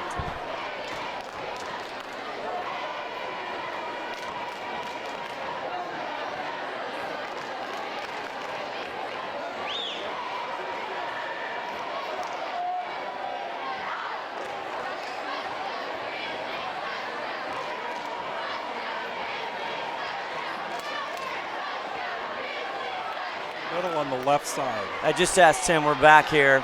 106 left in the first half. What are you going to think they're going to draw? A pass down on the left side. Bo Burns, the near side receiver. The near side, yep. Kentwood showing blitz. Baby Z. Now he fakes it, goes up, and he goes out of bounds before Moore hits him out of bounds, and it stops the clock. Didn't get the play off he was looking for. Anthony Collins, 31 now in the backfield. And now they bring back out Holt. Tyson Holt is on the left side with Bo Burns, and they have... Evan Manis has got single coverage over there on the far side of the field. That would be an interesting play over there. 2nd and 8. High snap. Rolls out. He's going to dump it down to Collins. Collins with the first down, going out of bounds. He's pushed out of there by Alex McGeechee. Yeah, and if you watch the replay here, he signals to Evan Manis to go long, and then he pops it off short. So great play by Aiden Ziomas. He kind of tricks the defenders there. And you do see he's always kind of, beyond his years as far as maturity. But there you see he was very poised. Absolutely, and he was telling Evan Manis to go deep and then just plucks it short, and everybody bid on that. 53 seconds left to go in this first half. 1st and 10 from the 31 of the Conquerors. Showing blitz is Kentwood. High snap again. Aiden now rolling out. He's going to run one more time. I think that's coming back, though. I think that's going to be a hold in the back. One thing that I've noticed, Scott, is every time that middle linebacker fakes like he's coming in, they do a high snap. It kind of throws off the center there. You'll have to watch that. But almost every time, like clockwork, they get the center to do a high snap, and it kind of throws the play off a little bit. And it's going to be a hold on GP. Fred's Rivertown Ale House, our halftime sponsor tonight, a place you and I have spent a lot of time. They got good food down there too, along with Great good food. A lot of beers to choose from, a lot of whiskeys. One of the best selections around. Also awesome food, just a great place. Kids are welcome there, right in downtown Snohomish if you're coming out. Check out Fred's Rivertown Ale House. That was a huge penalty all the way back now to 49. Ziomas trying to make it up in one throw. That's a deep, could be picked off. It is. Almost like a punt, and nice tackle there. And number 7, Alex McGeechee, he comes up with it. That's too bad. I think that was intended for Evan Manis, and it just overthrew him. And That's their number 5 guy, right? No, that's 7. Oh, 7? Okay.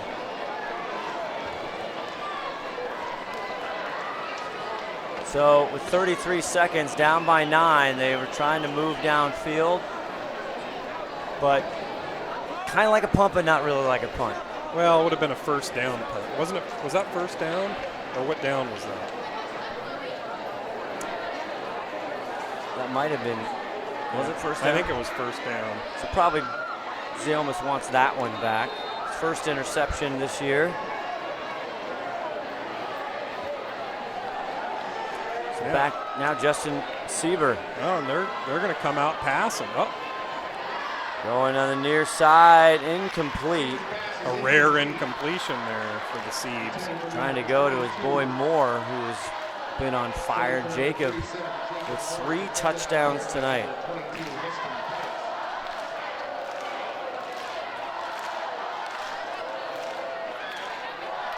.28 seconds left. Yeah, you wonder if, I was thinking that they'd probably just try to run out the clock, but they're trying to make some plays here. Sieber looking now. Erling gets to him and he goes down. Just Josh Erling. And Josh Erling's been threatening him all night long. Now they're probably going to be content to run it out. Brings up 3rd. Well, somebody. Reminder at halftime, we're going to reboot our stream, so don't worry, don't fret, as there's another timeout there. Did GP take that timeout? I think they did. Did. There was a GP. Ron going to try and catch head coach Nick Bender for Glacier Peak before he gets into the tunnel. We saw him again, Glacier Peak, even though they're like, what, 4 miles away, it took almost an hour to get down here with traffic. Yeah, telling us. The Bender said the bus ride was an hour from GP. Maybe they should just get bikes for him. That's a good idea. Get about 105 bikes. Yeah. Yeah. They'd get here in a jiffy. It's all downhill. Yeah. But then they'd have to ride them back. Or just run. Probably get here a lot quicker.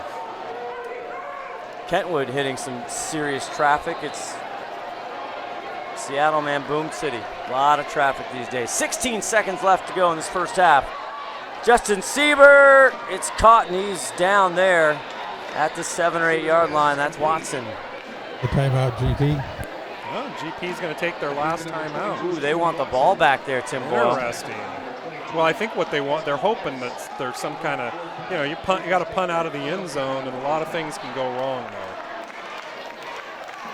New defensive coordinator, Michael Rudd. I think he's doing the right thing there. Some teams just let it be content and let it run out, but they actually used up all their timeouts. Now it's 4th down, and they got to punt from the end zone. So we will see if it pays off.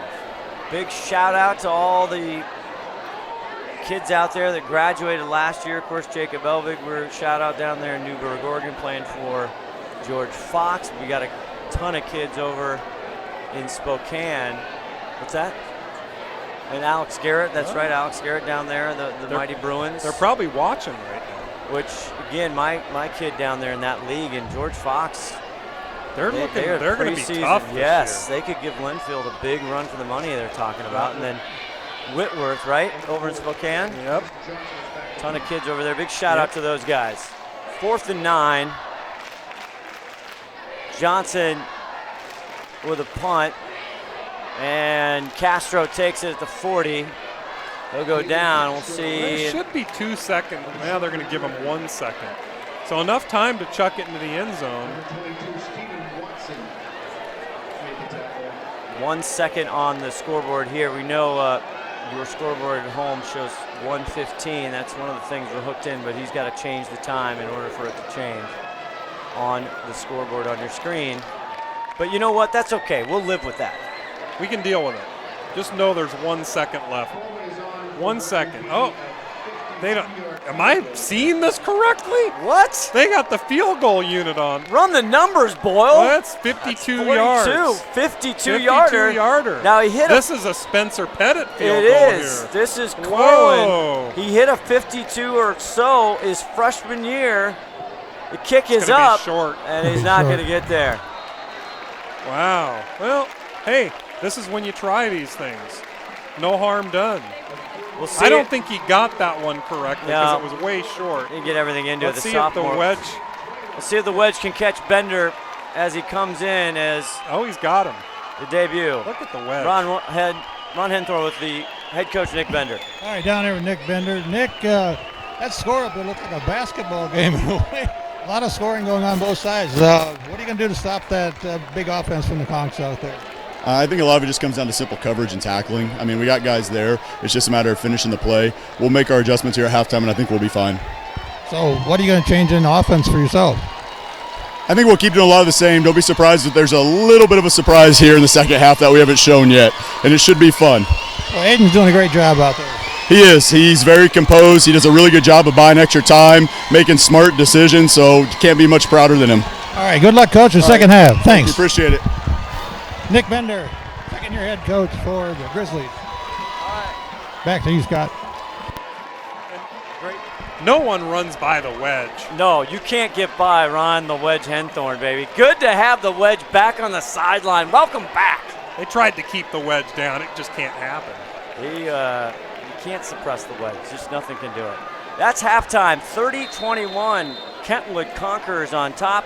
Back with much more in the halftime. Fred's Riverhouse Alehouse. Rivertown Alehouse is what I meant to say. Thank you, Tim. That's first game of the season. You're here to help, aren't you? I'm here for you. Boy, I tell you, you're carrying me the whole way. My back's a little sore right now. Should be. We'll try and get a little better in the second half. Watching Friday Night Lights on STSPN. Okay, we will reboot here, so don't go away. That's right.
Welcome back.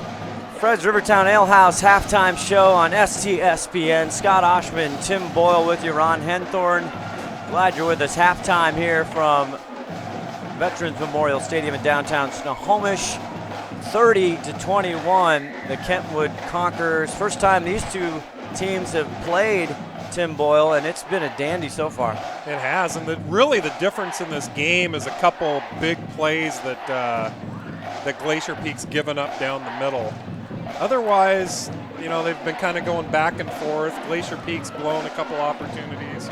So have the Conks, actually. Same can be said. They've given up some big plays. Correct. And that's really what the difference is. And the numbers are. We don't have the stats. We've been trying to get some stats, but the numbers are kind of staggering. Both quarterbacks have put up some really big numbers, and the Siebes for the Conks has put up. He's got a few touchdowns, and the baby Z's doing really well. And they got that. Is it Jacob Moore or what's their number 37? Yeah, number 37. Jacob Moore, the 6'2" senior. He's on tearing fire. it up. And then we got Castro for GP that's come out of nowhere and kind of made his debut. And he's trying to get a T-shirt. He is. Oh, power outage. Just about ready, if you can hear us, to start this second half. You see the crowd. There's the Glacier Peak crowd. School hasn't started yet up here in the Snohomish School District. No, and it's a decent crowd. It's not. There are some empty seats. It's not. Usually when school hasn't started, the stadium doesn't quite fill up. But next week we got at Snohomish is. It'll be Glacier Peak versus Snohomish, and I'll guarantee you there won't be a seat in the house. No. The Dick Armstrong Cup coming up next Friday night, 7 p.m. Kickoff pregame here right on STSPN.com. We'll give you a little teaser if there's some downtime during this game. We'll talk a little bit about that game. But that, I think, is going to be a great game. But right now, GP is going to get the ball back here in a minute. They deferred on the kick, so they're going to receive the ball. You're seeing what was last year, the brand new turf put in here at Snohomish at Veterans Memorial Stadium. I was going to ask you when I was down on the field, it looked like it was brand new. Yeah, last year they put that in. And great to have Eddie, who's on camera there at the field. We're getting ready for the second half. Now you see the GP Grizzlies coming out. So coming into the half, Bender said he might have a couple things up his sleeve, kind of what he hinted at, and curious to see what that is. I think one thing, I've said it a couple times, I think one thing they could do is, have Aiden Ziomas run the ball a little bit more, and I think that'll kind of open it up a little bit for their offense. More designed run plays. Yeah, more QB designed and QB draws and whatnot. Yeah, or kind of if he falls back and he doesn't see the thing that he wants, have him just take off, because he's had a lot of daylight where he could have taken off today. And if he starts doing that, the defense is going to have to change up their game a little bit. And they have such a strong linebacking, and also the back half there. Alex Regachi, he has the interception so far. Only one INT for Aiden Ziomas, none for Seaburn. Justin Seaver, the quarterbacks we talked about, they are living up to the hype, the preseason hype. Absolutely. The Conquerors in their traveling whites, they are going to kick off to Glacier Peak. Probably going to be a squibber. There it is. If it goes out of bounds, it's going to be a flag. And it is. Laundry on the field. They should get that at, is it the 40 or the 35 in high school? One or the other. That'll be good field position for GP. And you see head coach Nick Bender, the offensive coordinator as well, talking to his offense. Talking to Fafita right there in front of us. He's a big kid. He really is. Shout out to the offensive line. The O-line really doing a pretty good job so far. So luckily, the Conks only gave up a couple yards on that penalty because it went out of bounds right in that territory anyway. Aiden Ziomas in the shotgun, another high snap, passes it off, gets it no to Briggs. Briggs, nothing there. On those high snaps, you'll notice that the play seems to break up on those high snaps too. So they got to get that under control. And it throws off, the timing, everything's kind of off and there. And you'll notice it's when the linebackers get a little squirrely back there like they're going to put in a blitz. That snap seems to come up high. Anthony Graves, the center. 2-year starter, the senior captain. It's 2nd and 10. Ziomas gets it over. This is to Evan Manis. Manis trying to get some room, and he just danced a little too long in the Conquerors, and there's a late hit. Did they throw a flag on I don't that? know. I didn't see one come in, but it It's, did look it's out there. It's out there. Nice. The wedge chimes in. We like it. Scriver there, number 77. It should be a late hit. That's on Glacier Peak. Yeah, that's on Scriver. I think the play was dead, and he was still tangled up with Alex McGeechee, or McGeechee. That came in after the play, too, so the play's probably going to count. But it was going to be about 3rd and 3. It's going to be about 3rd and 18 now. Or? Glacier Peak been the recipient of 2 big defensive pass interference penalties in the first half that led to touchdowns. Yeah, 3rd and 18 now, so a costly penalty. They had a couple on the extra points, too, that caused them to go for 2. Ziomas, now he's got pressure, loads, it's almost intercepted, in and out. He was surprised, and that's the first real misfire we've seen from Baby Z tonight. He was trying to go to Castro. Luckily, he threw it to a D lineman, and they're not used to getting that ball in their hands.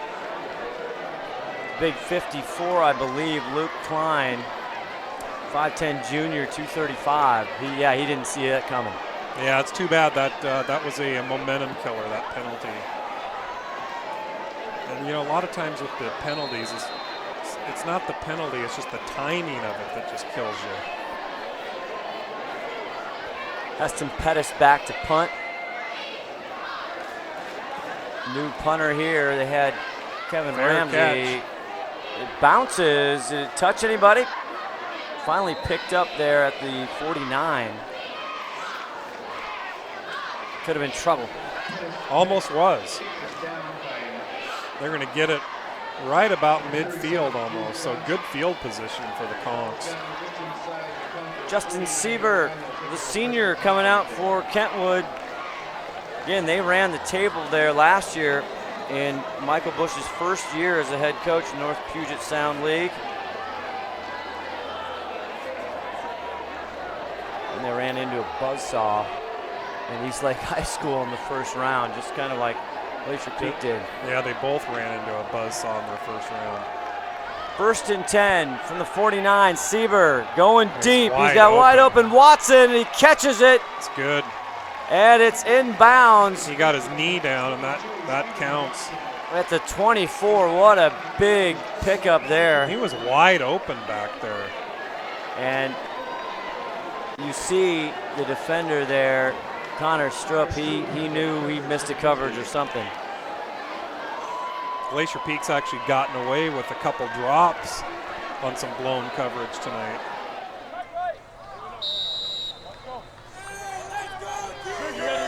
Big pickup here, now 1st and 10 at the GP 24. Gets it over. Mason breaks out of tackles. Touchdown, Kentwood. Oh, boy. Just like that. Mason Glover gets in. Boy, 2 plays and they're in the end zone. 2 plays, 51 yards.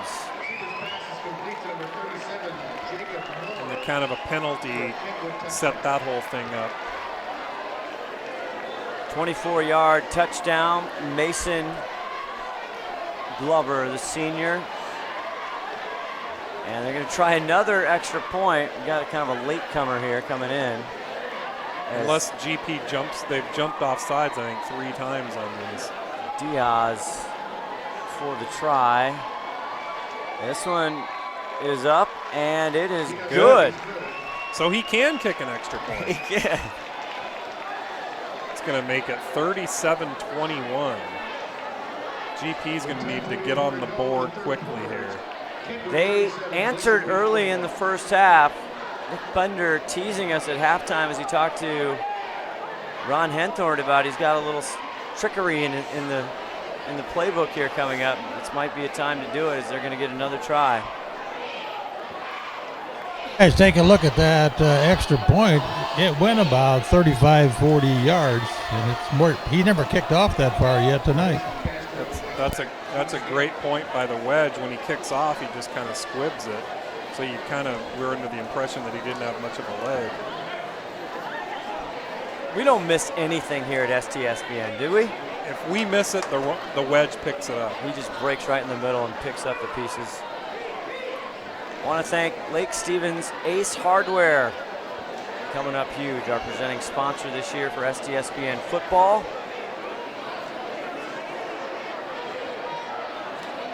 Todd Elvig, our executive producer, the 5-tool player, putting all the gadgetry together to get this out live streaming. 10:44, just the beginning here of the third quarter, 37-21, Kentwood. And we'll see if Glacier Peak can respond. Diaz and another squibber, this time picked up around the 30. Maybe get to the 39-yard line. That's where Glacier Peak will try again. I think their strategy is they're not giving up any big yards on those squibbers, and the hope is it'll bounce off somebody's knee or something, which it did actually in the first half. And number 3. To Aganaga. Nathan. Actually a good little pickup there. It was. Kind of stretched the edge. Guy's got some wheels. He got there in a hurry. He's in normally second and 1.5. Normally they're coming out of the shotgun there. This is a little bit different. That might be what he's talking about, mixing it up there. Motion again. Now they hand off, and this time they met and pushed down hard. Big number 72 right there. Timothy Breeden said, no, sir. Up, but we got laundry on the field.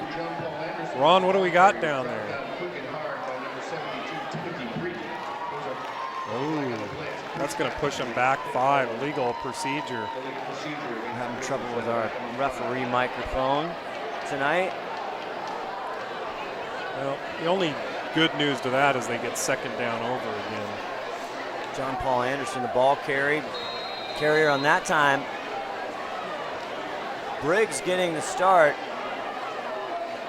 Kalen Briggs, the junior. And 2nd and 7. I get to Pettis on the left side, trying to break through, crosses the 45, still be short of the first down. He got about 5 though, so it's somewhat effective. So you'll notice when they come out of a huddle, they come running up to the line, and they're kind of trying to throw him off a little. 9:31 left to go in this third quarter. 37-21, the Conquerors on top. They came out 2 plays, 51 yards of the 24-yard touchdown. Mason Glover, and here's Glacier Peak trying to respond. 3rd and 2. Looks like a broken play. Ziomas up the gut. There's flag. Flags everywhere. I think there was some movement there. That's too bad because it may negate a first down. Right. Motion by Grizzlies. Yeah, illegal motion. That's going to go back 5.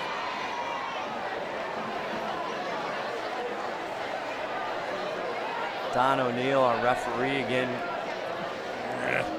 First game, always a couple technical issues. It's been pretty clean so far. As you see the brand new spanky shiny scoreboard at the bottom of your screen, Tim Boyle. That's a beauty, eh? Oh yeah, we love it. So actually 3rd and 7. 2 penalties on this drive here. The down and distance. Under center, Ziomas fakes it. Now he's going to roll out. He's got trouble. Ziomas, nothing he can do. And he goes down. Big number 54, Luke Klein.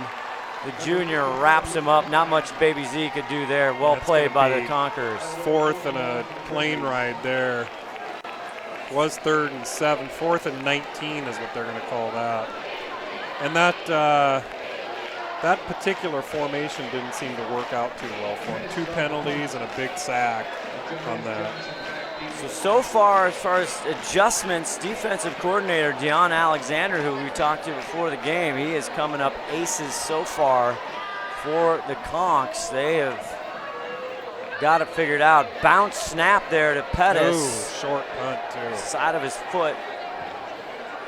Oh, big bounce. 13 grabbed it. That was going. Probably grabbed that a little too soon. That was taking a good GP bounce. Start at the 46-yard line. Well, 2 drives for Glacier Peak haven't ended up netting much yardage at all. 2 punts. This just in from Steve Willits. Monroe over Meadowdale. 21-7 in the second quarter. Final, Mountlake Terrace over Seaholm, 41-40. That's a final. Whoa, that would have been a fun one to watch. Man, you can listen to Steve Willits on 1380 KRKO every week. Up the gut is Johnson, the big fella. Yeah, he busts through the seam there and gets about 8 yards. Dyson, 205, right up Broadway. The D-line for GP has been really stingy tonight, with the exception of a couple plays.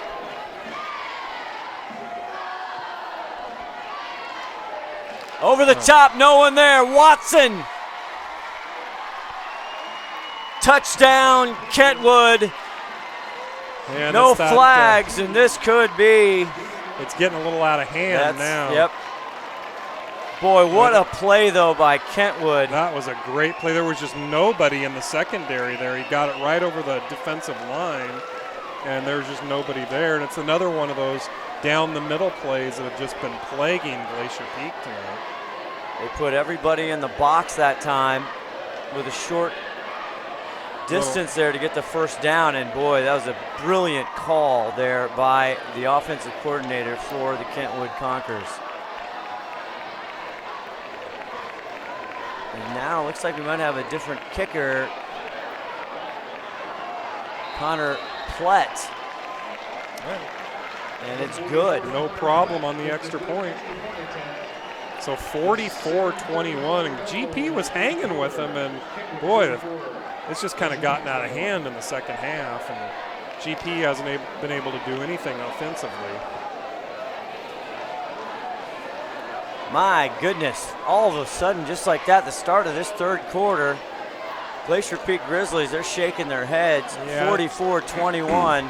And historically, over the last few years, if you've noticed when Glacier Peak's lost some games, they end up kind of getting out of hand. They don't seem to lose games like 19-20, or when they've lost games in the last couple of years, they've lost them really bad. So hopefully that doesn't turn into one of those. First 8 years, Rory Rosenbaugh take him, and he had some good runs here. Very competitive for a brand new school. I think this is their 10th year. We're going into the 10th year here. Bender taking over, Rory going down to Union. And this is only the second year for Glacier Peak in the 4A division classification. We're a very small, I heard that we were the smallest 4A school in the state of Washington, too. Did you? Kentwood, long commute. This time Diaz, again, puts it on the carpet, and here's Castro trying to make something out of nothing past the 35. Now a gang of tackles. What's funny is you say it's a long, really that's not a long commute. No, but they're just right down in Kent, but it was probably a 2.5-hour bus ride for them. Well, maybe more. When we're 4.7 miles from this place, and it takes us a half hour or so. Yeah. Labor Day weekend. Yeah, that's the problem with cruising around on Friday and Labor Day.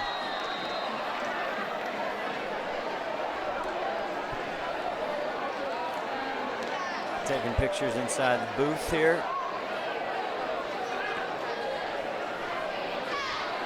Ron Henthorn, we'll go down to you here in just a second. And now they go back out to the shotgun. Under center did not work well. Ziomas going to corner. He but was definitely Evan held. Manis all You held. got to throw the flag there. Let's see that on replay. Just completely tied him up. I can't believe they didn't throw the flag. We'll have to ask Ron about that one. But, man, the coaches, watch this. Look, he's holding them all the way through. He's holding them. Evan Manis, the intended receiver, and McGetchie, he's already been called for one tonight. Ron, that looked like a foul to you. We don't know who Ron is. 2nd and 10, wide open on the other side. Bo Burns can't bring it in. Oh, my. Boy, 2 bad breaks right there. What I'm surprised, though, is that ref is standing right there, and he doesn't throw that flag. I just don't get that one. That was almost as blatant as the horse collar incident of about 5 years ago. That was Kainoa Wong. Yep. It's a 3rd and 10 here, 7:17 left in the third quarter, 44-21, Kentwood up. 3rd and 10 here, Ziomas gets it over, it's caught. Trying to make a guy miss, he gets towards right, it should be a first down. Great play there by Akanaga. See if we can get the wedge on the horn here. They're back in the groove now. I think that trying to make the plays under center didn't work out for them. That was their surprise attack. But, did you see that hold there that they didn't call, Ron? Yeah, I kind of saw it. It was kind of marginal. You probably could have called it. 1st and 10, Ziomas going over the middle. That's another one. And now we got it, the finally. Call. Man, he was being checked up too. And watch, he'll get. You see it on the screen here. He'll get held up. It might be too far out of the screen, but he was getting held up right before that. So that was actually a good call by the ref. Might have been, Plus they owed us one. Cade Harris might have hung him up as he was kind of running through the zone. Happy Boyle, the referee made a good call. Come on, Boyle's kind to the refs. He's never met a ref he didn't compliment on a call or anything else. Come on. I just try to call it like it is. If they make a good call, I give them credit, and if they make a bad call, I'm the first to jump on it. Now we got cameras everywhere. We got replay. We got monitors everywhere. 1st and 10 now in Conqueror territory, the 41. Ziomas gets it over to Briggs. Briggs takes on a defender head on, and that's Mason Glover. Let me introduce myself. And Briggs, kind of a smaller. One of the smaller running backs. Yeah, 5'7", 140. Welcome to the neighborhood. Let me introduce you. He's kind of like a Ricky Tanner Krantz. Yes, yeah. Big shout out to Mini Truck. Yes. We'll get they some names play going. much bigger than they are. 2nd and 6 on the 37. Ziomas looking for Briggs. There now he goes. Rolls out. Looking for somebody. Now he thinks about it. Now he gets to the boundary line there, and he'll pick up 6 or 7. He's close to a first down. He actually waited a little bit too long to run. If he had made the commitment before, I think he would have gotten an extra 3 or 4 yards. And that's what you were talking about, to make freeze those linebackers, make them think, because he is a dual threat. Yeah, and I think they're giving him the first down, so nice little play there. Yeah, I think he needs to do more of that. Whether it's called for or not, it can make the defense have to think about it a lot more. Evan Manis now on the near side. Castro gets it at the 32. Looks for the out of bounds. He's pushed out there by McGetchie. Nice little sustained drive here for the Grizzlies. They need to do a little bit more of this. They need to be consistent, though. They've had a couple of these nice sustained drives just stall on them. David Castro, again, the superstar for Glacier Peak in the first half.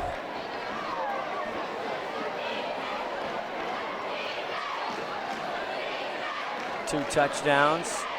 Just under 6 minutes here in the third quarter. 2nd and 5 at the Conquerors 26. Ziomas scrambling. There he goes. And he goes out of bounds one more time. Now he's really getting the defense to think. He picks up 7. Yeah, and those are actually effective because instead of losing 12 yards on a sack, he's gaining 7 yards, in the positive direction. So. And that DB has to think about it. He has to come and help. Yep. Keeps them in check. They're deciding whether to stay home or what. Now you're looking at 2nd and 5 here. Looks like a short 5. Yeah, again, like that's a like 3. 2nd and 3.5. Third, there I was calling is. it 3rd and 3, yeah. Briggs to the left. Kentwood jumped. Here's Ziomas. No flag. Now he rolls up in the pocket. There's another face mask possibly. He gets just to the 22. It's going to be to get really the 21. close. It's going to be short by what, about a yard? Looks like they kind of wiped his face mask there. Twice, right? Ron, we can see where you are. You don't have a great vantage point to see if he did get a hold of the face mask, but nonetheless, 4th and 1. Here they go, and somebody's going to call a timeout. I think. Kentwood. Kentwood called. They didn't like the formation. I like it.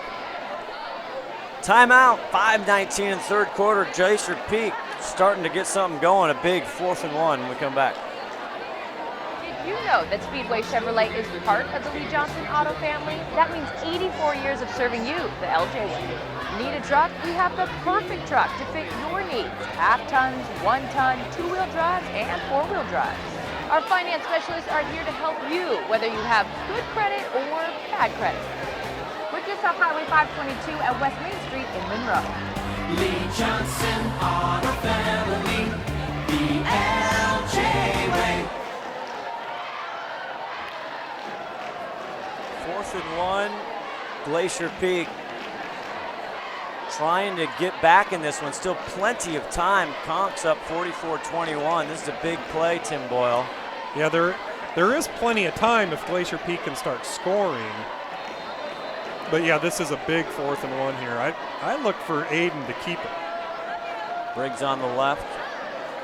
2 receivers on the near side. He rolls to the far side. Big block. Aiden Ziomas splits it. Gets away. I don't know how. Still alive. And Ziomas, Baby Z, growing up past the 20 to the 14. Injury out here on the field.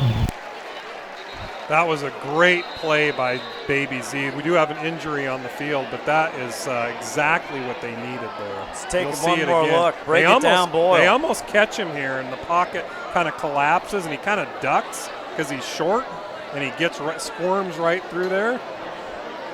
Look at that. All kinds of yardage. And he's trying to feel like, it's almost like, did I get there? Did I get there? Have I made it? Is this the first down? Can I just lay down yet? But he got him about 7 more yards than he needed, I think. But yeah, unfortunately, we got an injured player on the field. I can't quite see who that is. Staff out. I can't quite get the number, Ronnie. I don't know if you caught it, but obviously, hopefully, there you go. He's up. Looks like he's doing all right. Number 50-something. 56. Thank you, Ron. Yeah, that's big number. Trey Thomas, a senior, 6'3", 245-pounder. He's walking on his own. That's always good. But back to the game here, 1st and 10. Big 4th down pickup by Baby Z there. Hope he's all right, and we'll get back. You got trips over on the far side over there, so see what's going on over there. Bunched up, Briggs hanging in there. Ziomas finally tucks it this time. They catch up quickly to Baby Z, and they put him down to the floor. He actually kind of took a little bit of a hard hit there. Yeah. We got some big fellas, some big boys over there. Good defense there by Kentwood. He might have lost a yard on that one. 2 yards. Speaking of some girth, Jelani, number 71, Owens, 5'11", 205. The junior comes in for the Conquerors. 2nd and 12, ball on the 16-yard line. They're keeping the trips over on the far side. Briggs in at running back, over the middle. It's caught by Burns. Burns short of a first down, but he'll be taken down to the 10. Kind of went the wrong way there. He could have had some room if he would have just cut right up the field. Either way, so looking at third and 5, but yeah. this is 4-down territory with the score. Ball on the 9-yard line, need to get to the 4. Ziomas looking left. Now he goes to the fade. He's held up, almost picked off. Good defense there. He's going to Bo Burns. Great defense. 4th and 5. I think you got to go. When you're down 21-44, I think you got to go for it. That's the wily veteran Mason Glover there. Had nothing of that. Played that textbook. Castro comes out. Well, Aganaga comes in, number 3. Definitely Ziomas likes going over to the far side of the field there. Big play, 4th and 5. Ziomas tucks it up, looking for room. Nothing there. Big number 76, right where he wanted to go. Victor Juarez, the sophomore. And that concludes what was a promising drive here for Glacier Peak. It was actually a very promising drive. They got it all the way down to the red zone, but again, they've had a bunch of drives just stall on them, whether it be a penalty or something of that nature, and that one hurt. Not sure, again, you called it halftime for some called QB sneak, so to speak, and not sure if that was a called play. I don't know if that was or not. I think that one just broke up on him, but he committed early for the run. Yeah. Whatever the situation, first game here, 44-21, Kentwood takes over on downs. Typically what happens is when Aiden's back there for 2 or 3 seconds, everything gets spread out a little bit, and he's got a lot of room to run. Not the case that time. So Sieber takes it over again. Watson, he has been a busy, busy boy. Uh-oh. Gets it to the 25, and looked like there was a little extracurricular down there. He kind of threw his one of the guys kind of flung his head down, but got away with it. Drew Johnson, the defender there, he wanted a little extra as well. This is where you see a little bit of that. The game's kind of getting out of hand, and you see people make some big mistakes like that. Sieber hands it off up the middle, gets to the 30-yard line. Will bring up 3rd down. And number 3, Jamez Johnson, the ball carry there. They've got a lot of weapons. They have Watson, Jacob Moore, which has been spectacular, number 37. Then you have Jamez Johnson, number 3, the big fella Dyson Johnson. Well, when you have a quarterback like that, it opens up a lot of weapons for you. And there is Mason Glover, nice and he's tackle. stuck. And that's number 24. That's your boy Evan Manis, the sleeper. Yes, that was a nice hit. He almost put him to sleep. He did. Number 13, Dylan Bunt, the younger brother of Bye-Bye in there. Number 13. Got to see if he has his brother's wheels on him. That's a lot to live up to, isn't it? We're not asking for much. 3rd and 8 from the 28. Sieber all day back there. Kind of a floater. This one a little too much sauce. Trying to go to his one of his favorite targets, Moore. Well, the good news is they got him off the field fast. Yeah. Now it's 4th and 8. They'll be punting here and give GP another chance. I think time of possession, I think GP's probably winning that battle. But little does that matter. Castro back deep, and he's still looking for that T-shirt. He's been looking good. We do have a player of the game. We're still just in the 3rd quarter here. As Johnson back to punt, the rugby style. It was a low punt. Big Kentwood bounce all the way down. It looks like it's going to stop at the 30-yard line. Glacier Peak, they've been held out of the end zone this half. So far, we'll see if they can find the end zone right after this on STSPN.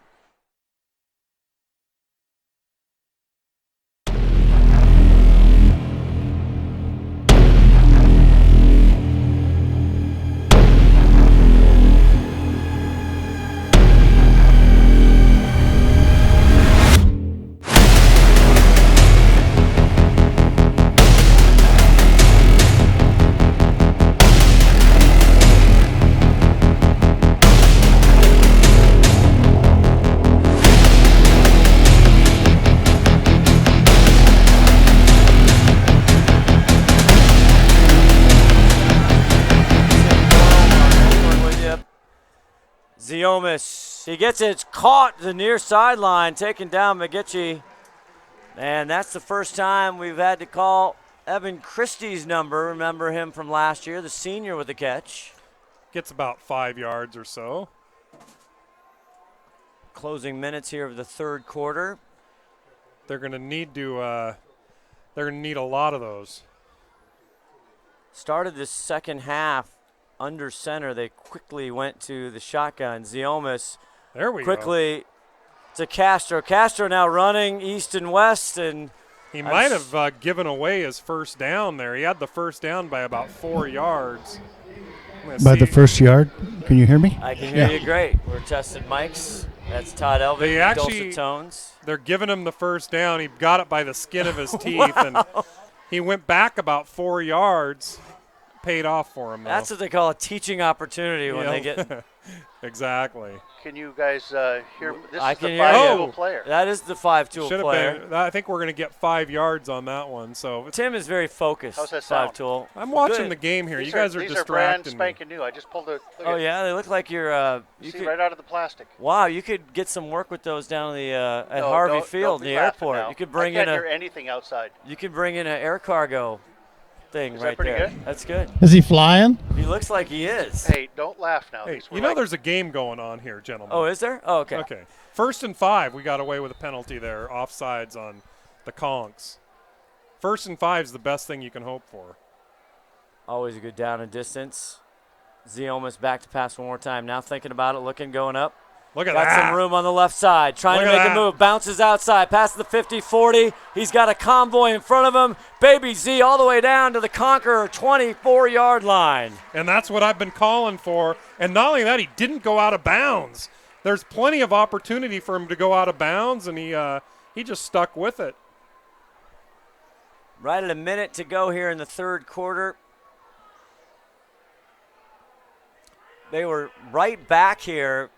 Their last series, they were stopped on a 4th down at the 14-yard line. They couldn't convert. They're doing good from the 20, from until about the 20-yard line. Ziomas from the shotgun. Briggs, now he's got to get rid of it. He does. This time to Holt. Number 20 pops off and Conk's helmet. He just throttles the defender there, and his helmet goes flying back about 8 yards. And that's that's a highlight film for us. Air Kincaid McFarland Boom. comes up and Holt. We got to put that on our classics there. I am going to save that. That was beautiful. All 5'11", 185. He's going to put that on his recruiting tape there. Tyson Holt pushing the ejection button there. 2nd and 2. Conks 18. Ziomas tries to go to Burns. Looked like he's calling. It looked like they got him early. Glover all over him. I thought they could have called a flag on that. We'll see it again here, and he's wrapping him up. Yeah, I thought he had a lot of contact there. I'm sure he's been called the glove once or twice from the famed Gary Payton with Mason Glover being his name. They probably don't know who Gary Payton is. Wow. He's now a coach for 3-on-3 basketball. Big down here, 3rd and 2. Ziomas back. Looks left, now he likes right. He's going to get rid of it, and he catches it. And it's a first down to Christie play. one more time. Evan Christie, the senior. Now, Ziomas actually does really well. He can actually throw really well on the run. And a lot of quarterbacks, that's hard to do. He actually feels he's comfortable rolling out and throwing. You can't teach that either. And he's playing football all year long. He's part of every 7-on-7. He was part of the Northwest 9, finished 3rd. 1st and goal from the 7. He fumbled, but I think he got it back. Ooh. Sean Bollinger, number 14 on our roster, the 5'10 senior. First time we've called his name, Tim. Yep, and he got that ball stripped. Luckily, he had the wherewithal to jump back on top of it, and he actually gained a couple yards. Now 2nd and goal from the 5. That was a design play. If that was a design play, that's a bad call. And that's going to end the third quarter. We'll see if GP can punch it in. Come on back on STSPN. Lake When you Stevens shop at Ace Hardware in Lake Stevens, Hardware. you not only find what you Right need, now. we make sure you get the help you need too. Hi, this is Gray Eaglestead, and I own Lake Stevens Ace Hardware with my wife Christine. We'll greet you at the door and answer any questions you have about what you need. We're all about serving our customers and our community. We support local high school sports and many other Lake Stevens organizations and events throughout the year. So the next time you need something for that job around the house and a little friendly advice, come see us. Ace Hardware in Lake Stevens, we are the helpful hardware folks. Ace is the place with the helpful hardware, folks.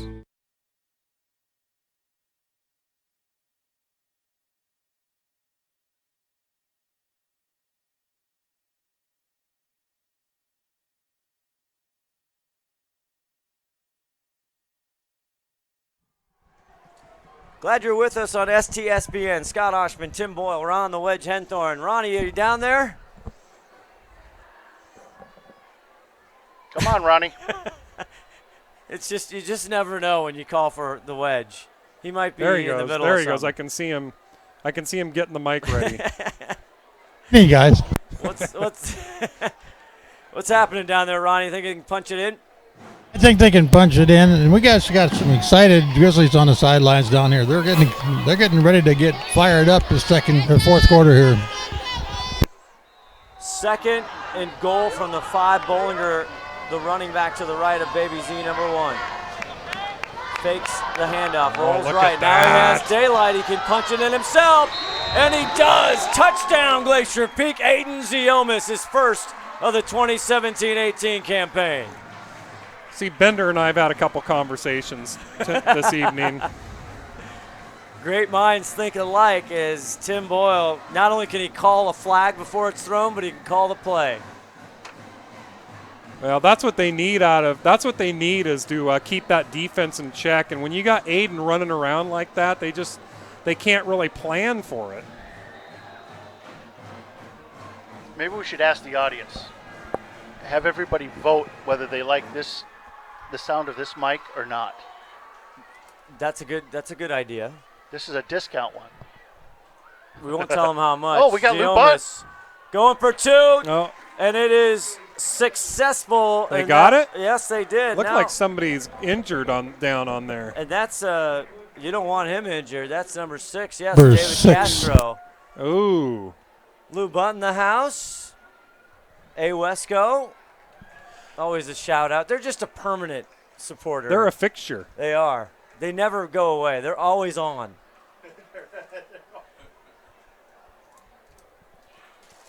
Lou coming in, looking at the craft services, making sure he.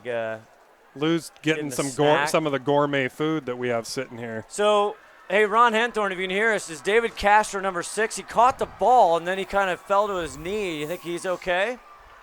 He seems to be walking okay. He's going over with Megan to get a little checkup here, but I think he just kind of maybe twisted an ankle or something when he went down.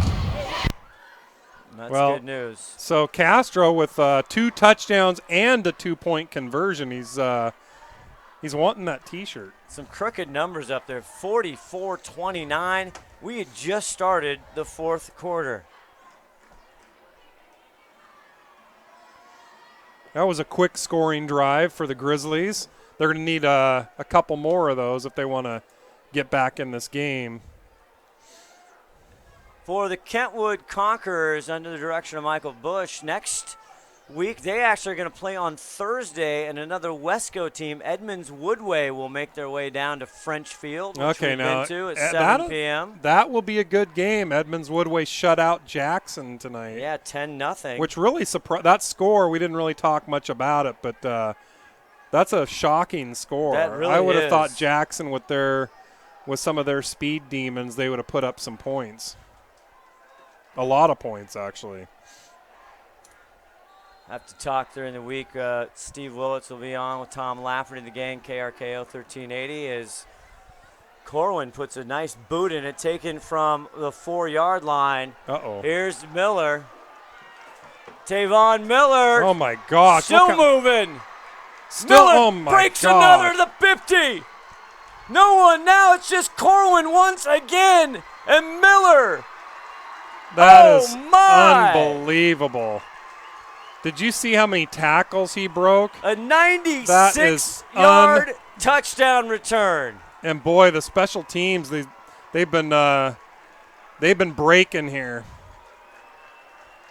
Well, man, I can't believe how many tackles the guy broke. They had him about 4 or 5 times. We'll have to see what kind of size is that guy. 6 foot 185, the senior. Man, he plays like he's 240. With some serious breakaway speed. Unofficial 96-yard touchdown return for Tavon Johnson. There it is Tavon again. Miller, excuse me. There it is one more time. You've seen part of the play there. And great blocking there. On for the extra try. It is up, and it is good. They've kind of switched up kickers. That's number 44, Connor Plett again, the junior kicker for Kentwood. And I was just about to say that GP down 15, they're still in this game, and then just like that, they give up that big play. Boy, that'll break your will, won't God, it? that's just a momentum crusher right there. Speaking of that, what do you think about the Jermaine Kearse trade? Did we already talk about that? No, we haven't actually. Well, not on air anyway. I think it's a great trade because I think Kearse was going to have trouble making the team this year, and he had the $2.2 million contract that they had to mess with. And I think it's a great trade. They get Sheldon Richardson, who's just a beast, absolute beast. We have to give up a couple draft picks also, but our defensive line is going to be just heinous. I mean, well, back to the good old days when we could rotate 4 or 5 guys in there. Makes me wonder about their who was their number 1 draft pick that they got this got his name slipping me, that got hurt this year. They're on the defensive line. Oh, he had the little issue off season on the 4-wheeler. Yes. I don't know. Somebody but it makes me wonder if he's ever going to come back. Yeah, that's been quiet. That was a lot of talk when camp opened up. That was now like, you haven't heard bupkis. That was like an ATV incident, wasn't it? Or yeah, something like that. Here's now Diaz again with a squibber, and Glacier Peak will fall on it at the 35. But yeah, Jermaine Kearse, obviously a local favorite, played at UW. You know, you get emotionally connected to these players in here. I mean, the catches that he has made as Seahawks were just ridiculous as far as when you look back at history. The one, even the NFC Championship that's game, the one, the Green Bay overtime. Game. Yeah. What's funny about that is that game he was like going to him. They were 0 for 4 with 4 interceptions, and then Russell Wilson decides to go to him again and wins the game for him. But yeah, I agree. I think he's been a very physical player for him, and hate to see him leave, but I think it was the right thing to do. Well, we'll see. I mean, he's local out of Lakes High School down in Tacoma. Yes. Back here, Friday night football, 11:35 left to go in this game. Aiden Ziomas, the junior, rolling to his left and trying to get to number 36, Patrick McKenzie. Now, Patrick McKenzie is a freshman. Oh, now, Pat that McKenzie. Name, I was just going to say, that cannot be I know who. I know. Patrick McKenzie. Yes, he was in our booth. He was. He won the contest or something, didn't he? Yes, he did hand and toe with you. Yes. Well, I love that family, too. Little Patrick McKenzie from the booth down at the field. Yes, I coached his daughter in volleyball. She was a stud volleyball player. 2nd and 10 from the 35. Another pass by Ziomas. Now he breaks up in the pocket, rolling around, running, and he's out of bounds. He'll be about 2 yards short. And the second half, his rushing yards have picked up substantially. Yes, exactly what we were kind of hoping for, too. Moved Castro back out in the game. He actually had a little cramp when he pulled up down there in that last touchdown he made, but he's got a pint of water in him and a little stretching. He's back out there, going to be going good now. Great. There you have it. You heard it right from the wedge there. Ron the wedge. He got a pint of water. Ziomas looking. Oh, look at him sneak through now there. He's going up. He goes down almost to get into another first down. It's going to be 4th and 1, I think, and they're going to have to go for that without a doubt. Taken down by Watson. And for Kentwood, Cade Harris, one of their big-time stars, 6'3" senior, coming up a little gingerly. 4th and 1. But the whistles are blowing. They're going back, Mr. Austin. What are they? Oh, taking a timeout? Whose timeout is it?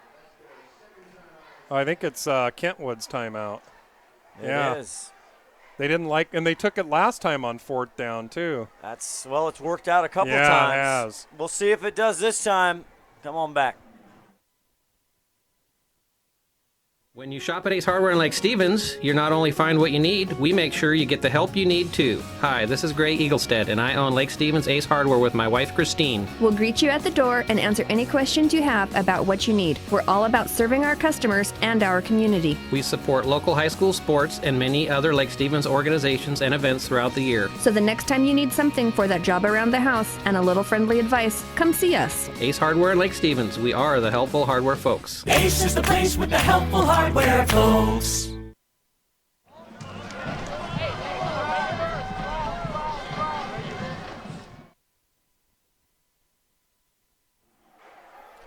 Back here, another big 4th and 1, 10:44 left in the ball game. This is a deal breaker here. If you want any chance, they spread him wide. Here come, and he goes up top, and that's going to be too long. That's too bad. For David Castro. He probably should have just held on to that one and ran towards the sideline. So another 4th and 1. Kind of a low percentage play there on 4th down. It's easy to second guess him from up here, but not what I would have called there. Especially the way Ziomas has been running the ball. Yeah, I'm sure he's going to look at the tape and he's going to want that one back. Turns over on downs and gives Kentwood, not that they need much more with a 51-29 lead with 10:38. They have great field position. And Justin Seaver has been spectacular tonight as he throws another one long and it's caught. Is that Glover?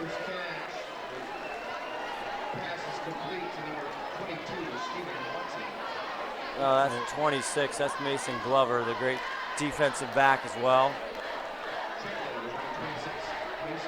And another big play there for the Conks. They've had quite a few. And the Siebes is just throwing dimes. He really is. Justin the Beeb Siebes. This time he unleashes. He's going deep. Yep. This one a little bit too much sauce. There's some extracurricular going on in the where the quarterback was. There's a lot of pressure on the QB there. Trying to go for Jacob Crone, who has 1 touchdown tonight. We'll see what happens. Any laundry there? No. There's a little pushing and shoving, but they kept the laundry in the pocket there. He was hugging and kissing. Yes, he stopped there, trying to go to Big 5 over there, who we saw in warm-ups, and we thought, my goodness, this kid looks like a man-child, Mulata Pele. Yeah, and they haven't called his number much tonight, and I'm surprised because in warm-ups, the guy just looked like a man-child. I was afraid. You shaked a little bit. Yeah, 6'1", 180 senior. Want to show another replay? Oh, that's Holt. Pop. Oh! Goes the weasel there. Man. Oh, here we go. Oh, he was touchdown. Did he catch it? He was bobbling touchdown. it. Did they give him a TD on Kentwood. That? See, it looked like he was bobbling it as he came down with it. So he definitely caught it at the end. We'll have to see. Trying to see the number. Give that kid some credit.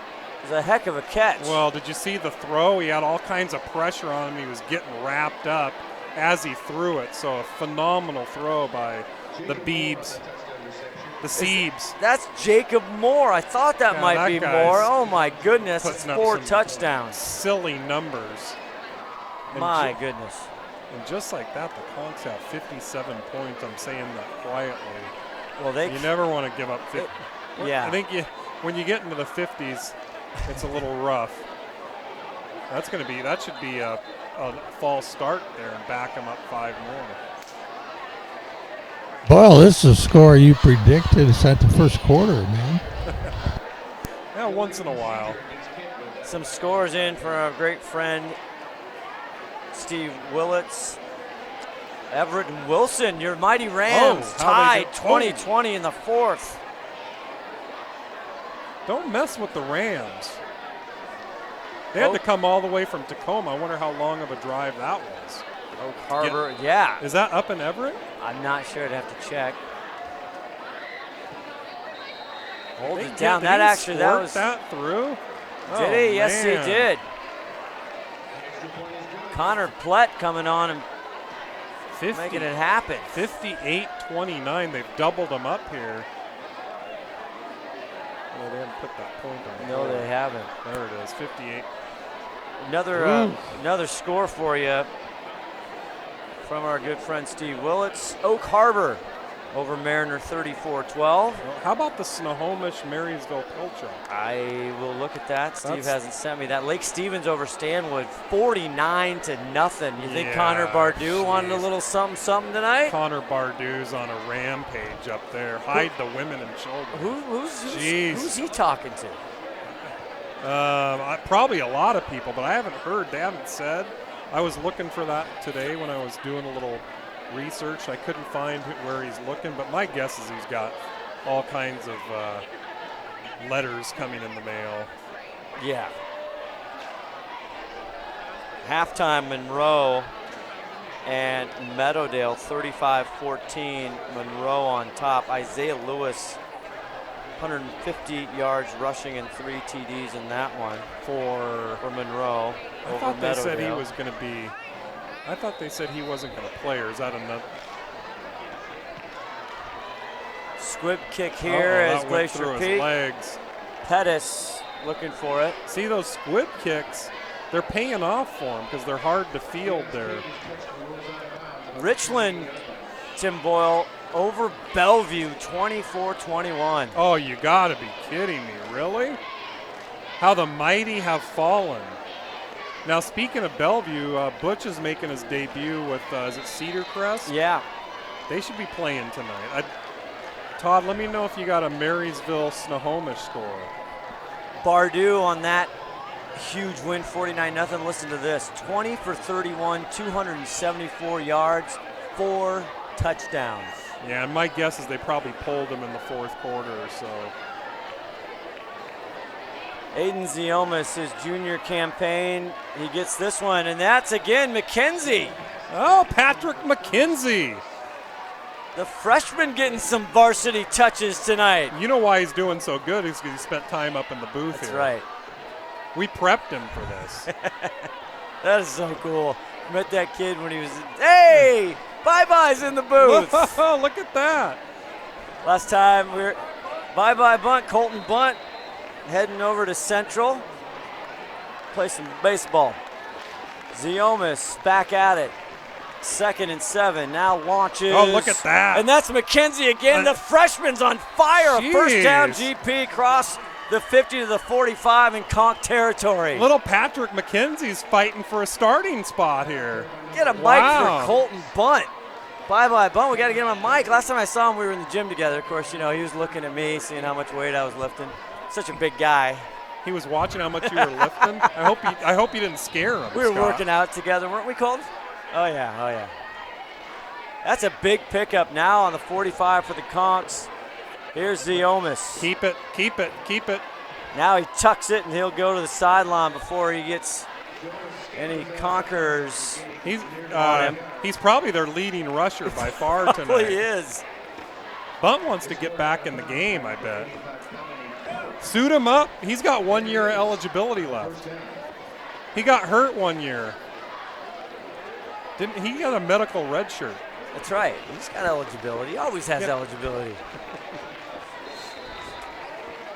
That's right. That's right. Your sophomore year. Yeah. Oh, I remember it well. 1st and 10 at the Conk 35. They hand it off. Yes, they do. And that's going to be a good first down pickup for number 9, Gino Lindsay, another senior. again, this doesn't matter if you're Glacier Peak. Obviously, it's not a division game. No, you're right. It Snohomish doesn't not matter, either. but it's, you know, you don't want to give up 58 points. So What? that, you know, that matters a little bit, but at the end of the day, nothing, you know, it doesn't hurt any chances for the playoffs. Oh, just a little bit overthrown there. They're trying to go to Bo Burns and just a number little 10, high. Yeah, Alfonso Owak, he thought he was going to get a little something of that now. Now we got Colton bye-bye bunt on the mic up here. Is Colton? Oh, he is going to get on the mic. Sweet. Let's see if he'll give a little expert analysis here. Ziomas going deep. Oh, I thought he got there a little early. No flag, though. Dylan Daniels breaking that one up, the sophomore. That's going to bring up 4th and 4. Fourth down conversions, not a great stat tonight for hasn't GP. been. Colton, bye-bye bunt. What are you doing? How are you doing? What, you just waiting to go to school? Yeah, I got about 15 more days till I head out. Wow. 15 days. Nice. Yeah. Bat and ball in hand? Yep, every day. So how's the summer been for you? It's going well, just busy, working, baseball, and all the above, you know. Yeah. What's your, have you been here, have you been watching the whole game, or you just kind of come recently? Oh, no, I've been here the whole time. Okay. Yep. What are you thinking? Yeah, what are you thinking? What's the thoughts? It's good, a little rough, but, you know, bunch of good things, bunch of things that need to work on. But, I mean, first game of the season, we were the same way. I mean, it just happens to be where you get a rough start. Todd Elvig just chiming in. He won't have any of that, Colton, but. It looked like we were hanging with them a lot of the game, and we were kind of like sticking with them down by maybe 10 or 14, and it just kind of got out of hand quick. Yeah, just a couple mistakes made. 4th and 4. Got the best of us. That's right. Ziomas, though, always going to compete. Stop, starts. Oh, that wasn't a good idea. He's going to regret that decision as he's taken down hard there. And another 4th down not happening. The 4th downs have been brutal for us tonight. Luke Klein, how you doing? On the tackle there for Kentwood. So you excited? It's also hard. We have Colton Bunt in the booth, of course, graduating, heading to Central, the Wildcats. Going to go play baseball and get some edumacating. Hard because a lot of your friends from high school, a lot of people have started. UW hasn't quite started, but that's also weird. Is some people are here, some people have gone, right? Yeah, I'm the last man standing, pretty much.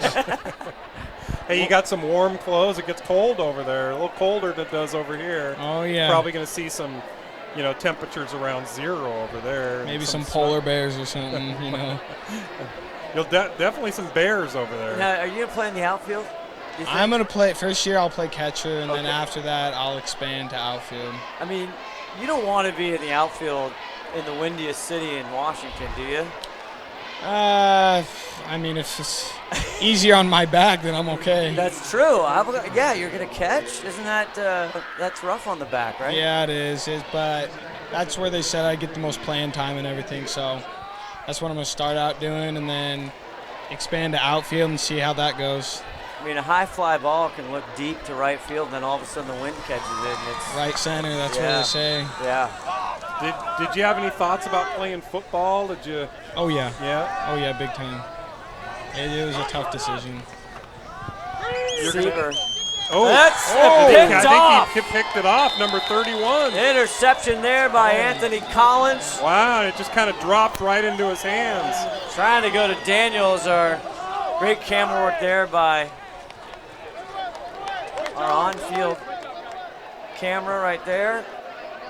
Eddie. If you get a good look at that, you'll see it just bounced right off his chest and into GP hands. It was kind of a Christmas present, huh, Ron? Definitely a Christmas present. It's that time of year. You love those. You see it one more time. There's Anthony Collins. You know Anthony? Oh, yeah. Yep. So over at Central, you're going to get to hook up with one.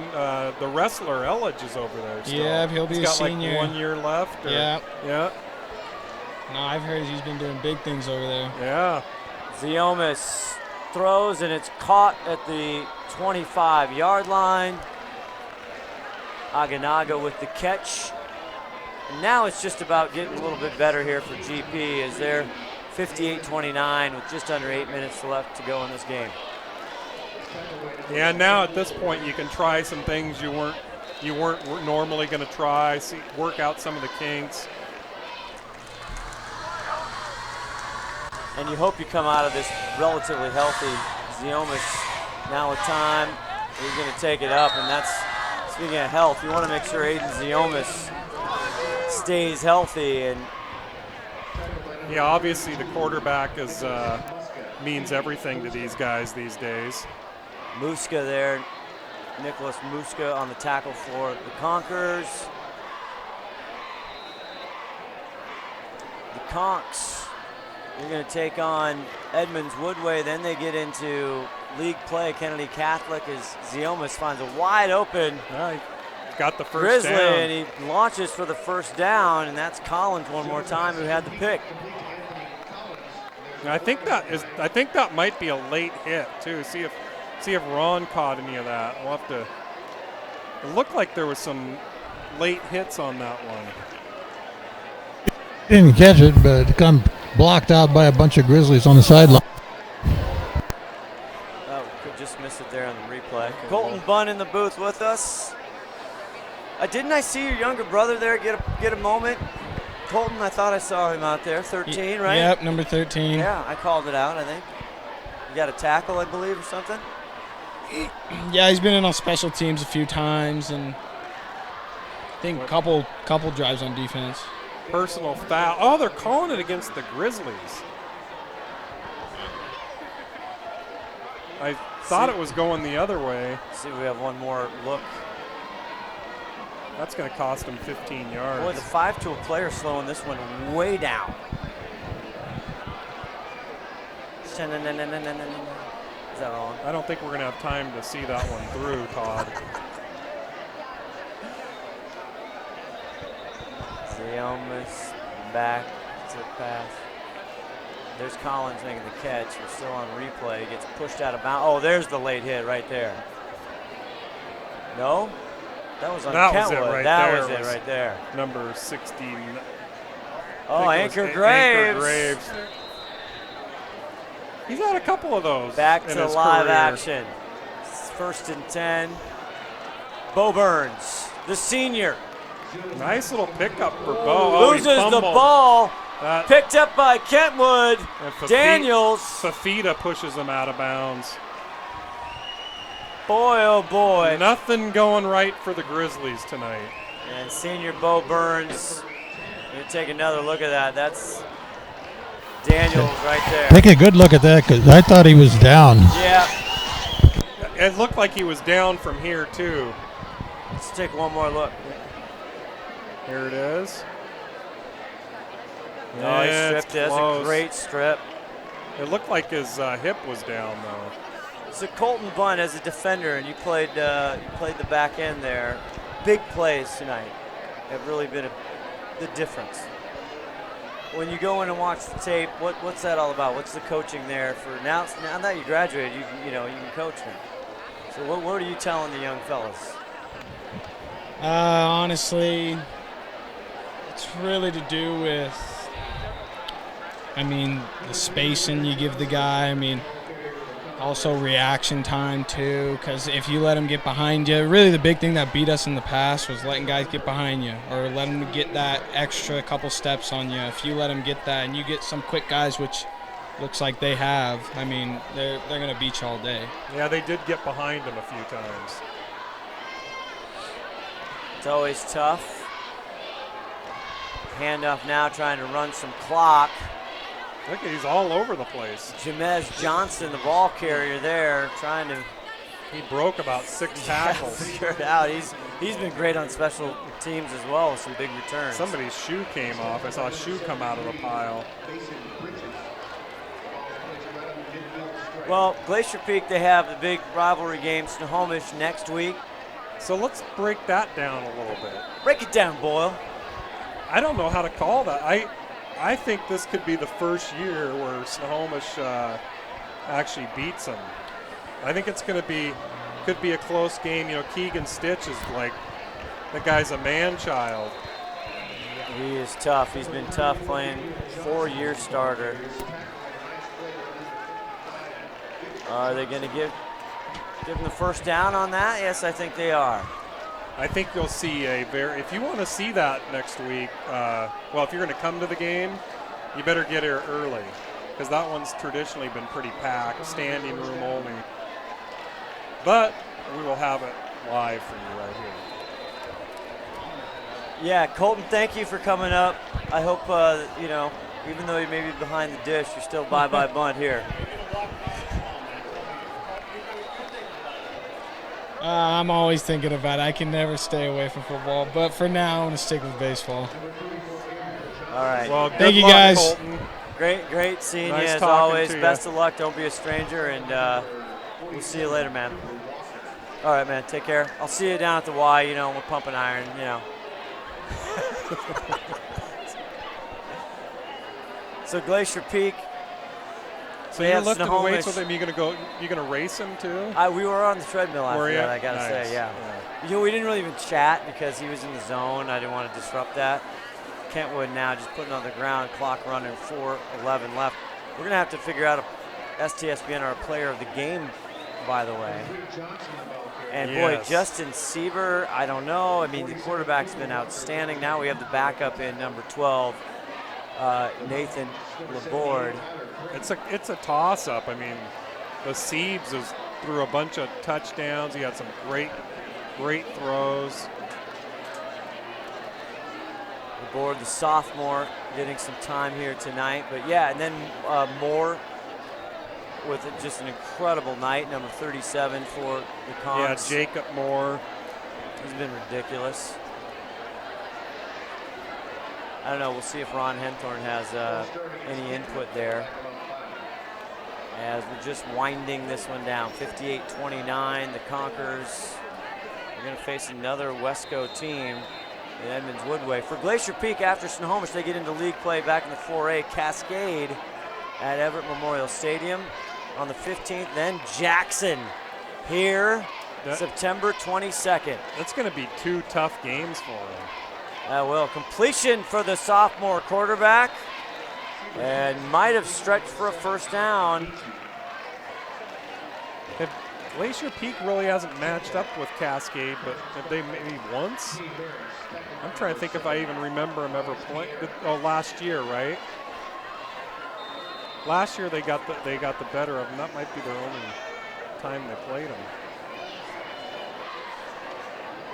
That's Cascade, right. that was at Cascade or at Everett Memorial. No, it was here. It was here. Yeah. Yeah, I think Jake had a bunch of sacks in that game, if I remember right. I can look it up for us, just on the interwebs.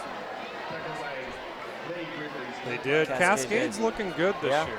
Their preseason, their pick to somebody had them high. win in the division. Yes, or something, I saw that Seattle Times. I don't think that's gonna. I'd be shocked if they beat Lake Stevens. Glacier Peak beat Cascade 42-7 last year. Of course, that was last year. I know. I just wanted to kind of, put that in there. We needed it. The Conks running it out. Boy, the commute home is going to be a lot happier for Michael Bush and his staff. Well, their commute's going to be about 3 times as fast. It will.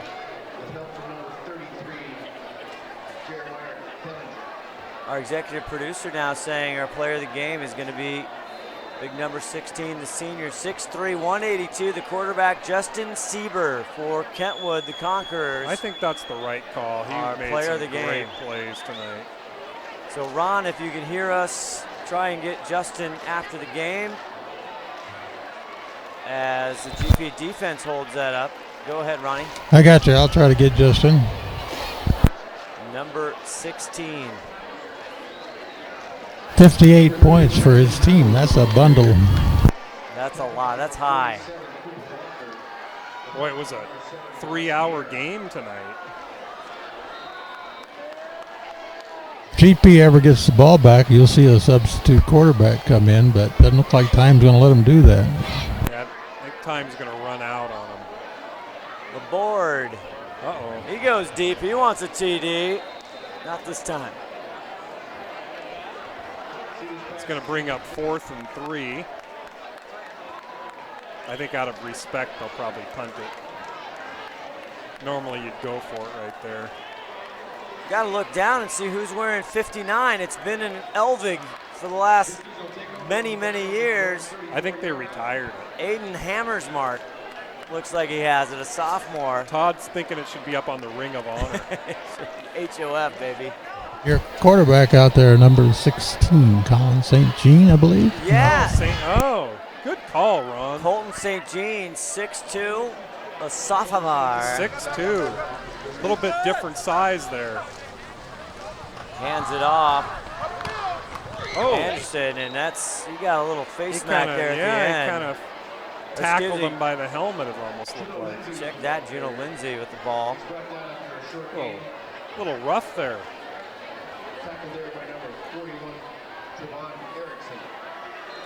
So Glacier Peak opening just like last year. They're going to start 0-1, not a league loss, so not that devastating here. 58-29 as seconds go. And another ball carrier there, Juno Lindsay with another one. That might about do it. They may get one more play off. We'll see if Eddie, our sideline cameraman, great job down there, can get with Ron and our player of the game, Justin Sieber, our STSPN player of the game. I want to thank Lake Stevens Ace Hardware, the presenting sponsor this game and always for STSPN football, also Speedway Chevrolet and Fred's Rivertown Ale House. Please support our sponsors the way they have supported us. That's going to do it, 58-29. We'll take one quick break and come back, and Ron Henthorn the wedge. She'll have our player of the game, Justin Sieber, coming up right after this.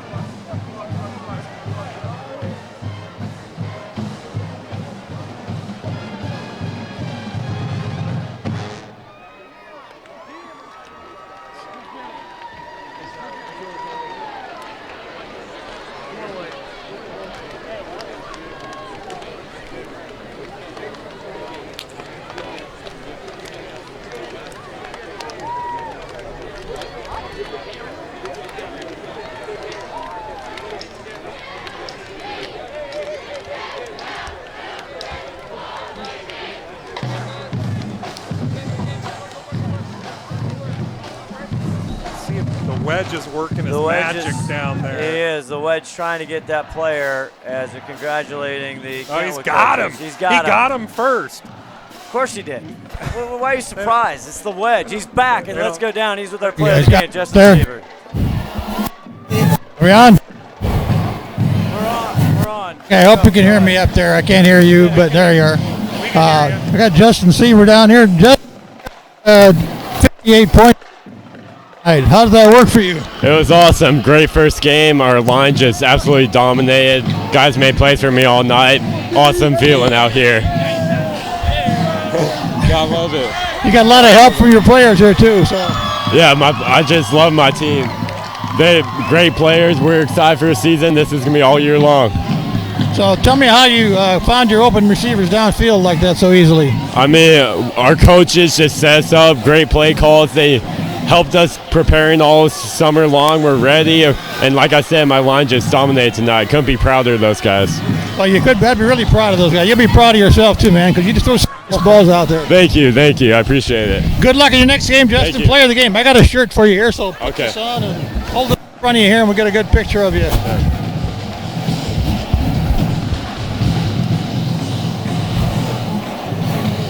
There you go, Justin Sieber, STSPN player of the game tonight. Back to you, Scott.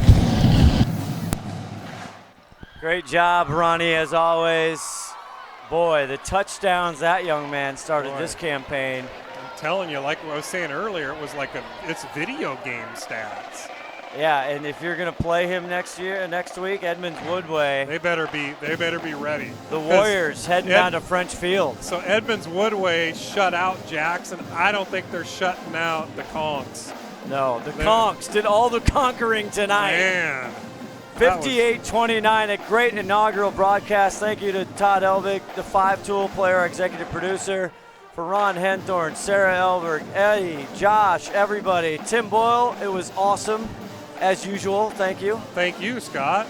It was a great night for football. Scott Oshman saying so long. The Conks, 58, Glacier Peak, 29. You've been watching a presentation of STSPN.